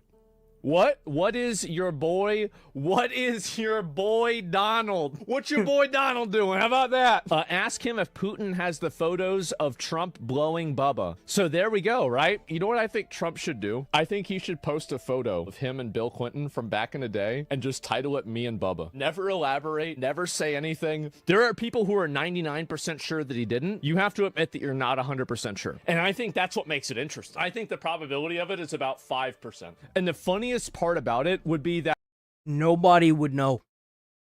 If that's the thing, is that even if these get released, no one would know if it's just two grown ass men fucking around. Because like, you know, like if you do something for a guy or like a friend, and you like text your wife or whatever, and you're just like, yeah, I just got done sucking his dick. Now he owes us a favor, you know, like, and really what you were doing is picking up all of his damn kids' crap in the living area or something, you know, something stupid, just because you had some extra time, you know. But the thing is that nobody would actually know. But even if he was actually doing that, that'd be quite a turn of events. That all of these super omega liberals would have to fucking acknowledge that we already have our first LGBT president. What a fucking twist, man. Right. That's the case of hating the gays. No, it would be Bill Clinton. Oh, no, you're right. Of course. Yeah, so we would have had 2 gay presidents already. Bill Clinton and Donald Trump. So 3 with Obama. Wait, oh, shit. 3? I forgot about Big Mike.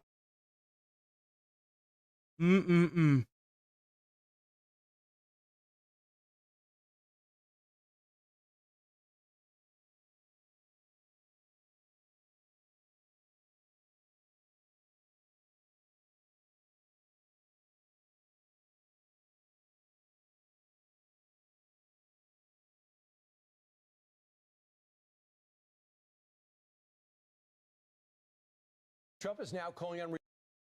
This was 2 hours ago.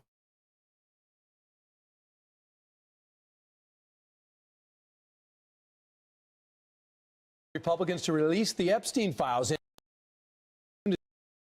this week. What a change that is. Mark Meredith is live at the White House on that with us. What's the latest? I feel like that was the only reason why.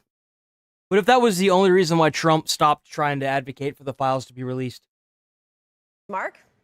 Sandra, Brian, and Lawrence, it is a big U-turn for President Trump. He is now encouraging House Republicans to vote this upcoming bill in the House, which would basically compel the Department of Justice to release its files on the convicted sex offender Jeffrey Epstein, who died in prison back in 2019. Let me show you the post on Truth Social overnight. The president saying House Republicans should vote to release the files because we have nothing to hide, and it's time to move on from this Democrat hoax perpetuated by radical left lunatics in order to deflect from the great success of the Republican Party. Trump added, let's start talking about the party's record-setting achievements and not fall into the Epstein trap, which is actually a curse on the Democrats, not us.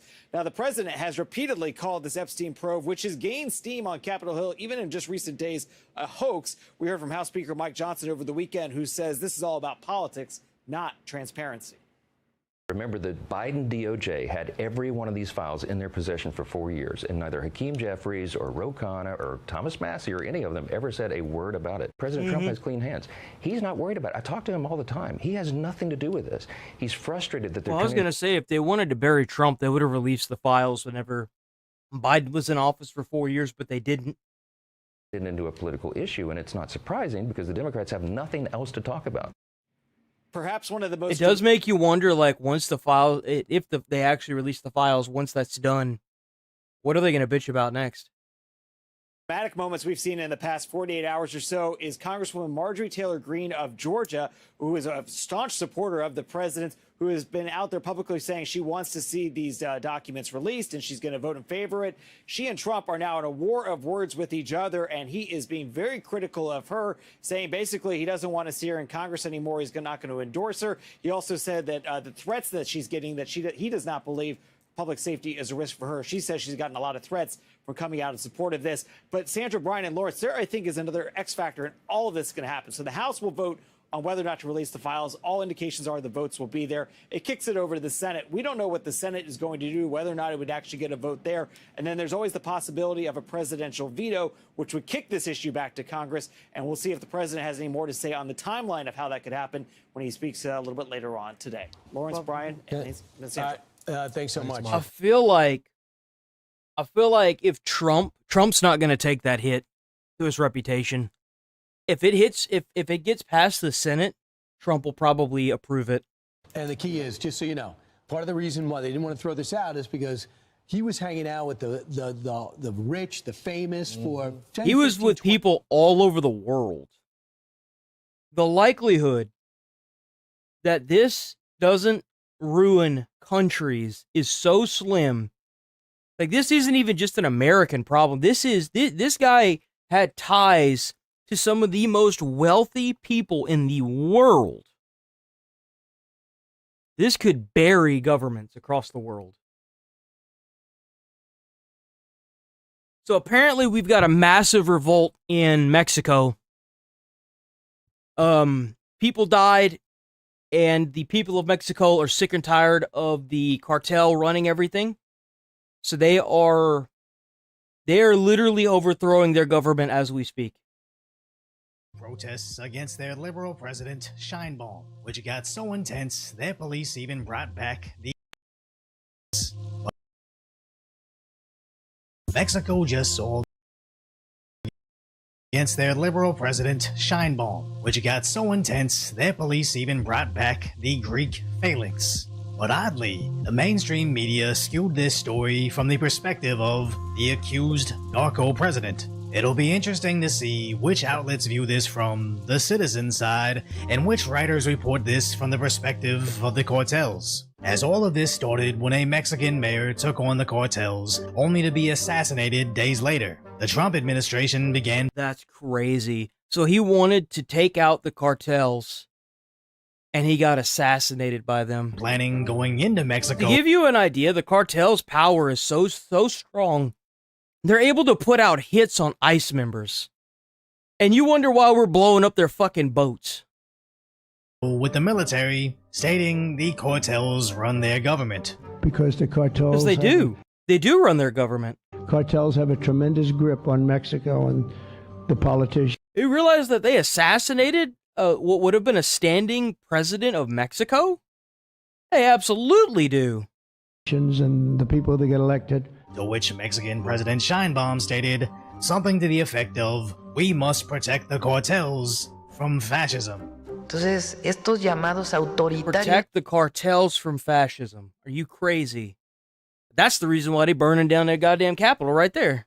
Porque son autoritarios. Es ir hacia el fascismo. Now obviously we're not able to translate this one-to-one, because if their president really claimed protect the rights of the cartels, that would be insane, which is exactly how the Mexican citizens are responding, as their president quickly built massive barricades in anticipation of Saturday's protest, to which it originally appeared to be genuinely peaceful, as they chanted against their alleged narco president. Narco presidenta! Narco presidenta! Narco presidenta! Narco presidenta! And aside from all the One Piece, it looks like they're done with that shit. Pirate flags, it is somewhat refreshing to see citizens protest while waving their own country's flag. Bro, right? God damn. But when these Gen Z protesters... Bro, they welded that shit up. They welded that up. They made that shit permanent. That's crazy. The walls outside the National Palace, they attempted to scale the makeshift barricades, later trying to tear down the gates, only to be met with a rainbow of OC sprays. That ain't gonna last.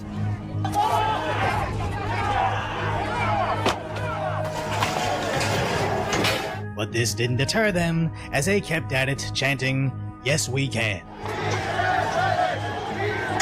Bro, they are going through a straight up revolution right now. Look at them go. Bro, they're like professionals at this, man. They scale walls for a living. But I'm so sorry. I'm so sorry. I'm sorry. I couldn't help myself. As I would say their protesters were more serious than American idiots in their inflatable suits, but even they had an activist in an astronaut costume. That's which what's doesn't up. Completely negate the seriousness of this, but it does show how performative these protests are becoming, as they did eventually break down their barricades.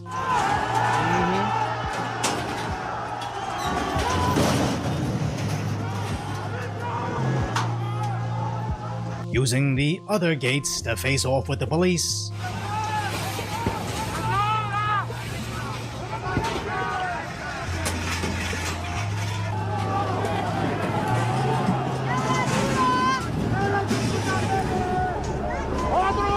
Bro, they actually did bring back the phalanx.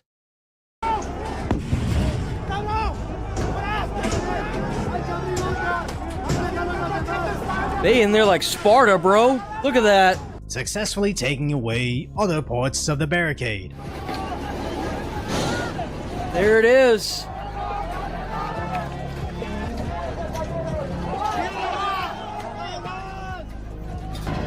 Bro, they took that damn wall down piece by piece. Piece by piece.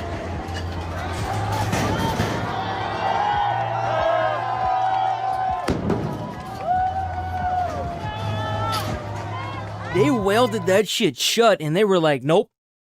But this was just the beginning, as there were still hundreds of riot police now forming a sort of Greek phalanx behind their shields, to which the rioters tried to break through.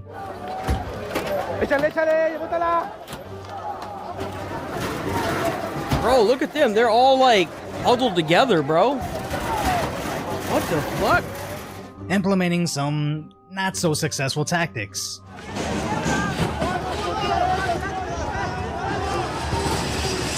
Oh!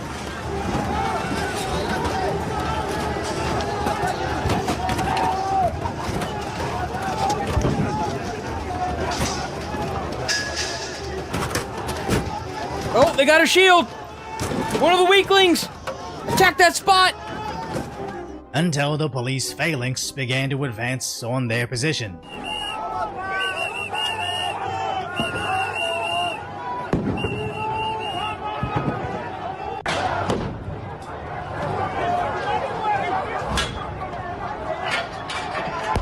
Damn, bro.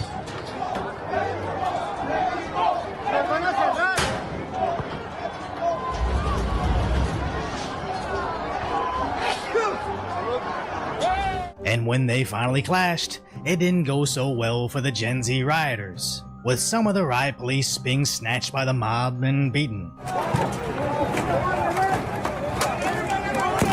Oh, damn! In other instances where the rioters fell behind police lines, also being beaten. But eventually, the riot police were able to push back the mob outside the National Palace, completely clearing out the courtyard, restoring order. Now, when the Daily Mail covered the riot, they reported on the Gen Z protesters calling for the president's resignation, as 20 of them were arrested for battery, assault, and robbery, with 60 officers. What? Robbery? Also being injured, with 40 of them being sent to the hospital, as President Scheinbaum accused right-wing groups being behind this. And although she wasn't actually at the National Palace as this happened, she later denounced the Gen Z protest and violence that occurred. Now, I was gonna say, they may have lost that time, but keep in mind that it's like a hydra. The more people that see it, the more people are gonna want to join in. Especially if they actually feel like their government isn't even protecting them and they're protecting the cartel. Suddenly trust the mainstream media, especially to translate another language and to tell me what's actually happening. But judging from the massive amounts of people waving the Mexican flag against their far-left president, I'm somewhat inclined to believe this president isn't actually representing the people. Where recently, a conservative senator from Mexico actually came to our media to say the same. Is Mexico a narco state? Yes, it is. And we all Mexicans know about it. And Mexicans are afraid of the alliance between the Mexican government and the cartels that. Well, then why not break that up? Like, if you're able to break up that huge mob that literally tore down a metal welded barricade around your palace, and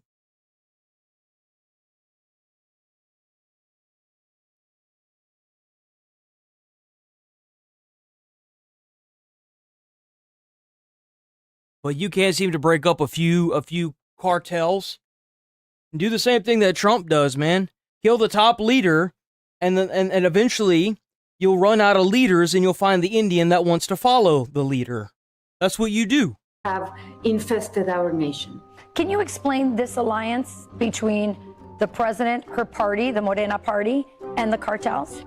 the cartels have given so much money to these politicians, narco politicians of Morena, to get into office, to get the power.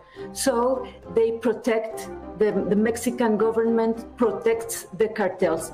That is why President Sheinbaum doesn't. I guess there's no mistranslation there. So I guess that lady was saying what people think she said, which is that they need to protect the cartel. Look at that.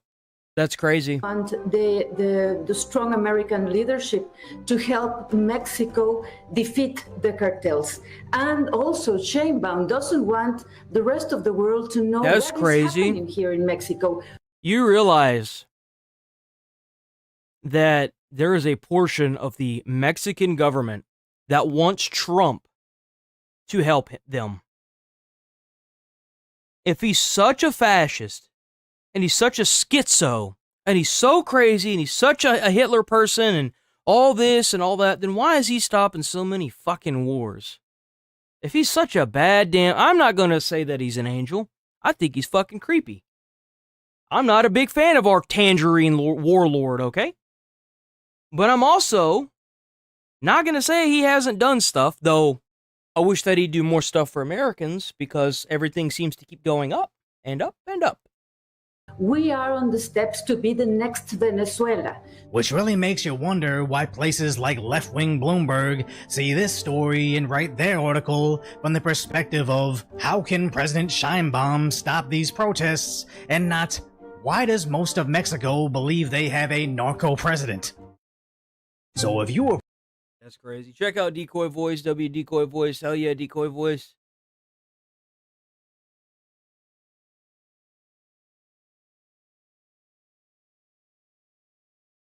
So, I love Chris Hansen. There are things that I would do to predators that I unfortunately can't describe on stream. I could talk about it with a smile and not lose a day of sleep. That's how low on the totem pole I think molesters are. I am so happy to see Chris Hansen come back into the light. Now, back whenever he had Dateline with MSNBC, they canceled his show because some rich cocksucker who was a child molester, I'm so sorry for saying that, I don't want to say that, I apologize, had done himself in. Good riddance, in my opinion. You know, the world needs less scumbag fuckers like that. But they canceled his show because of that. Now, he's been doing True Blue on YouTube. He's been having some trouble with YouTube because of, like, you have to trade, like, little girl with, like, Cupcake, the little 17-year-old Cupcake or whatever, you know? That's what you have to say. I know that from Skeeter Jean. I watched Skeeter Jean. And there for a little bit, they ended up making their own website, and they still do have their own website, and they made all of the videos on True Blue, which is their name of their channel, their YouTube channel by Chris Hansen. They made all of their videos membership only, but another streamer or YouTube content creator that I watch, Cinnamon Toast Ken, was able to get on a show with him and talk to him and told them what they could do to make more money on YouTube, and was like, you need to get rid of your membership only videos because they're hurting the channel. And they did. They got rid of them all, so you guys can go watch them. They're all you can watch all of them for free. Most of them don't have ads because YouTube doesn't put ads on them, but they're pretty much a segue for you to click on them and, you know, go straight to their actual, like, internet page, right? But I am so happy to see Chris Hansen making a comeback. We need 36 more just like Chris Hansen. Chris Hansen just crashed the pool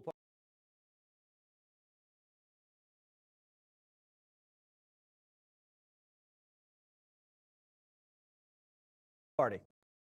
Everyone forgot how to swim.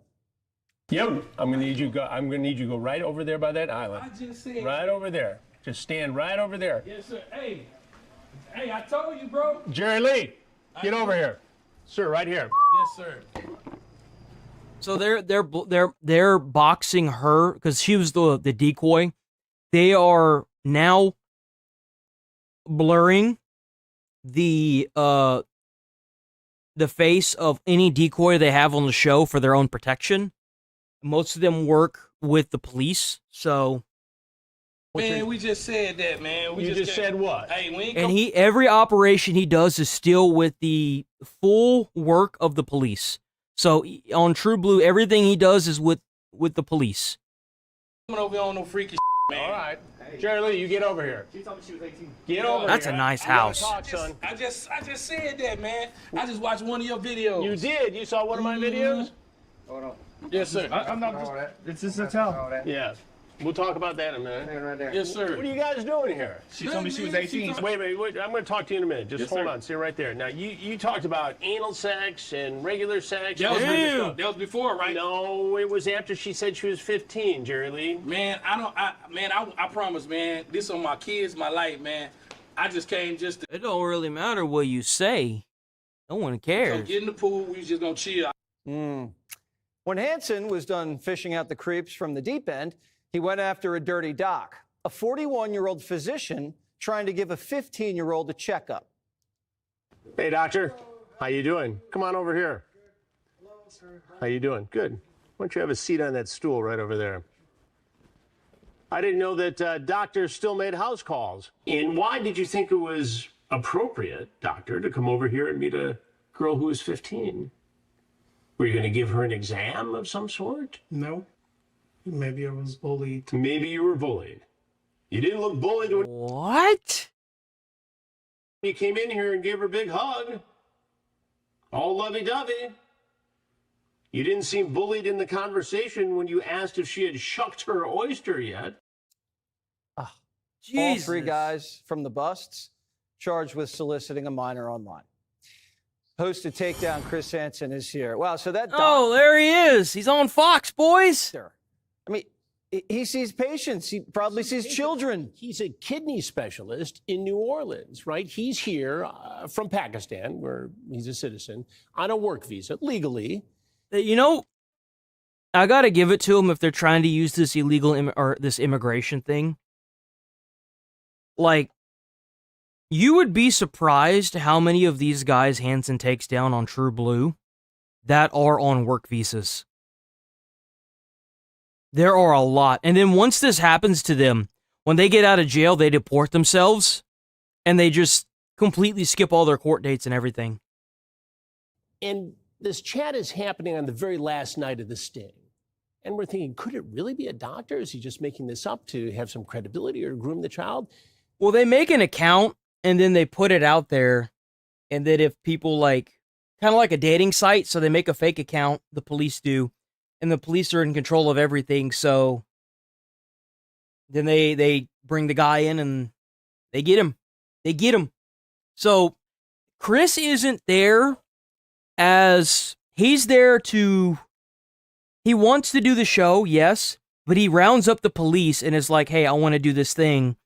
And then the police are the ones that put up the dating site, they do all that, and they handle the guy coming in just for Chris to come out and start interviewing them. He is a guy that interviews. You have to realize that perspective of it. But,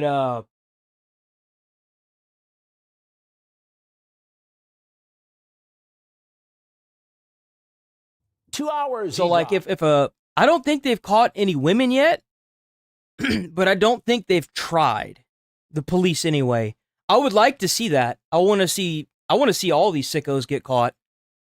Gets caught in traffic. We wonder if he's going to show up, and boom, he walks right in. Has the medical practice on his fleece, and then sits there with this decoy posing as a child, explaining what he does and how a kidney doctor does examinations, like he's talking to an adult. It was shocking. What a groomer. And then what happened at the pool party?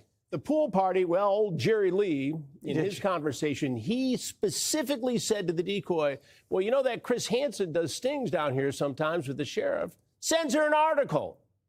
about one of the previous stings and still shows up. That's what's crazy about it, is these dumbasses know full well what goes on, and they still do it. 3 of... And you'd be surprised at how brazen some of these guys are. Like, one dude walked into a girl's house completely naked. Men we've caught since August. Illegal immigrants, the doctor, people from all walks of life. You'll see it all on True Blue, my streaming. Good thing that one guy wasn't skinny dipping. Well, you know, he had to put some clothes on at the last minute. It was dark. Oh, he was. I'll spare you. He was skinny dipping. Holy shit. But oh, man, he was getting ahead of that party. You did brave work, and thank you for bringing these guys to justice. Well, it seems like they're everywhere. It is. And I want to see a lot harsher laws for these people. Like, this should be like a minimum 10 to 15-year sentence. You know, again, we're in Maryland, and I'll come back and talk about this case. A guy the whole time is saying, I hope it's not Chris Hansen. I hope it's not Chris Hansen. And, of course. Your reputation precedes you. But it doesn't stop them from showing up, Jesse. It's shocking. You'd think they'd be scared straight. I thought we'd do it 3 times. We're 21 years into this franchise. And like I said, 80 guys since August, all over the country. Shame has disappeared in this country. I think it has. Well, you're bringing it back. It's crazy. Doing a great job. Thank you so much. Thank you, Jesse. Chris Hansen, True Blue. That's right. Check out the True Blue. That was Fox, but check out True Blue.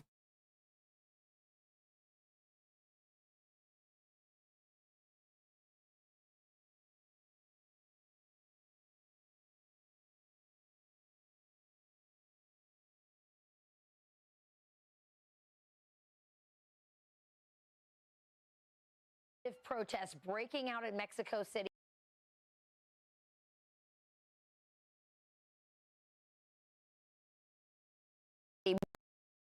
Police officers were injured in these violent clashes outside of the National Palace. The unrest follows the... This was... Wait a minute.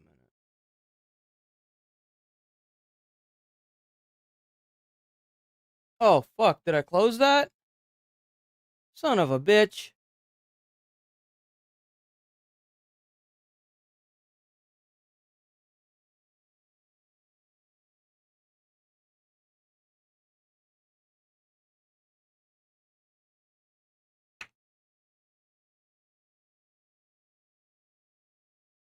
Probably not going to watch the Midwest safety video. We're probably only going to watch like 1 or 2 more videos and then get out of here for the day. Let me see.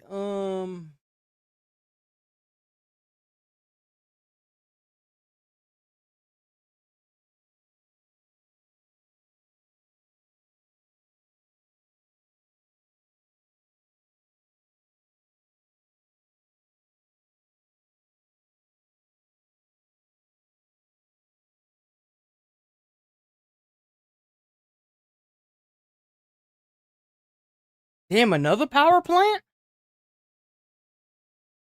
What the fuck? I wanted to take you out. This is in straight away Texas. to a live look right here as a massive fire.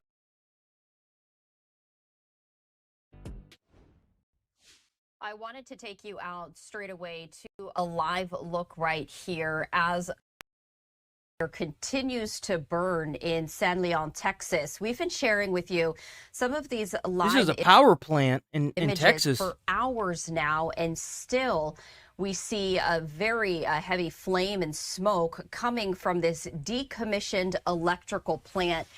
I did want to bring you the very latest information if you're just joining us here on Live Now from Fox. This is a fire that has engulfed this decommissioned power plant near State Highway 146. And you're taking a live look at this massive smoke plume that is visible for miles. The plume of smoke has prompted a limited shelter-in-place order for parts of the nearby Bayfront community of San Leon. And officials do say at this hour the fire is contained, but it is expected to continue to burn for quite some time. You can see some of the haze from the plumes of smoke and the camera shifting around. We also see some emergency vehicles as this power plant is surrounded by brush and by trees. A concern as the fire and the flames continue to burn. And we also see beyond that what looks like the flames continue to flicker and the plumes of smoke continue to billow. I also wanted to share this social media post from Galveston County, Texas, sharing a little bit more information, saying that a fire occurred early this morning at the former power plant east of State Highway 146 and south of FM 646 in the Bayshore area. Texas City Fire Department and supporting agencies responded and remain on scene. The fire is contained but is expected to burn for an extended period, and we've been sharing with you those live looks, and we saw that it is still burning. And because of that, Galveston County, Texas officials say, out of an abundance of caution, Galveston County Operations for Emergency Management and the GC Health District advise at-risk individuals, particularly those with pre-existing lung conditions in the area, to remain indoors as smoke inhalation may cause respiratory issues. A live look at the fire that I wonder what started it. I wonder could have caused it to burn at this hour. It's got to be arson. There's no we way. See what these health officials are talking about. Just the massive amount of smoke in the air can cause very hazardous conditions for, at least from the vantage point that we had a live look from, we did not see the flames. Now, you think that they would decommission, like if once they decommission a power plant like that, you think they would tear that shit down? From this vantage point, we do see a lot of the flames continuing to burn. We also see a very large water source there trying to continue to put out the fire. Officials do say that the fire is contained, but it is expected to continue to burn for quite some time. The fire started at the long-closed P.H. Robinson power plant. That is where an old cooler tower caught fire and collapsed. A second tower later ignited, and parts of the large structure then suffered internal collapses as the morning hours went on. At the height of all of this, the plume of smoke that you're still seeing rose more than 200 feet in the air. So that was a little bit ago, but still at this hour, that plume of smoke just incredibly heavy and high in the air. Because of that, there was an incident command center set up once this was concerned. This is a multi-agency response. Air monitoring was conducted. It did find no hazardous particulates, so some good news. However, there was a limited shelter-in-place order issued as a precaution because of the winds pushing the heavy smoke towards the community of San Leon. So that's anyone crazy. was actually on the site of this decommissioned plant, and no other structures or neighborhoods were threatened. So we did want to share that with you. Also, no reports of any injuries at some kind, as it seems as though Man, why wouldn't they fucking, when they decommission this damn thing, why wouldn't they just bulldoze this bitch over and then sell it for real estate? Like, why the hell would you keep this there just for it to catch fire like 50 years later? It was actually on the It's premise so stupid. when this fire started. So some good news there. But I did want to just share with you these images coming out of San Leon, Texas. There is no audio. This is from a chopper, but I area, so that always is a concern whether. I think that's really stupid. I think it's really stupid. Oh.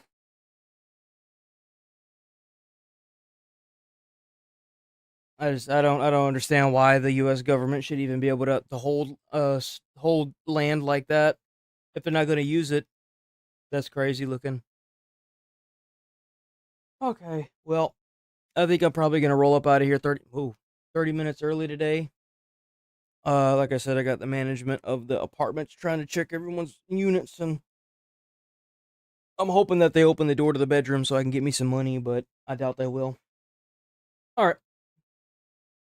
Be back on tomorrow. Tomorrow will be a normal day. Be a normal day all the way through. But yeah, we called it early today, boys. I'm sorry, it's got to be an early day. I am. But it's got to. So, hold on. Should be that one. Okay, I'm rolling out of here. Stay safe, stay friendly out there. Don't do anything crazy. Try to put a smile on someone's face. You might change their whole life, their whole day, or their whole life. Who knows? I'll see y'all tomorrow. Tomorrow will be another beautiful day. Thanks for watching. Peace.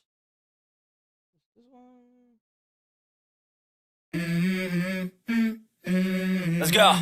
I wake up to a little bit of drool on my pillow, feel like it's gonna be a bad day.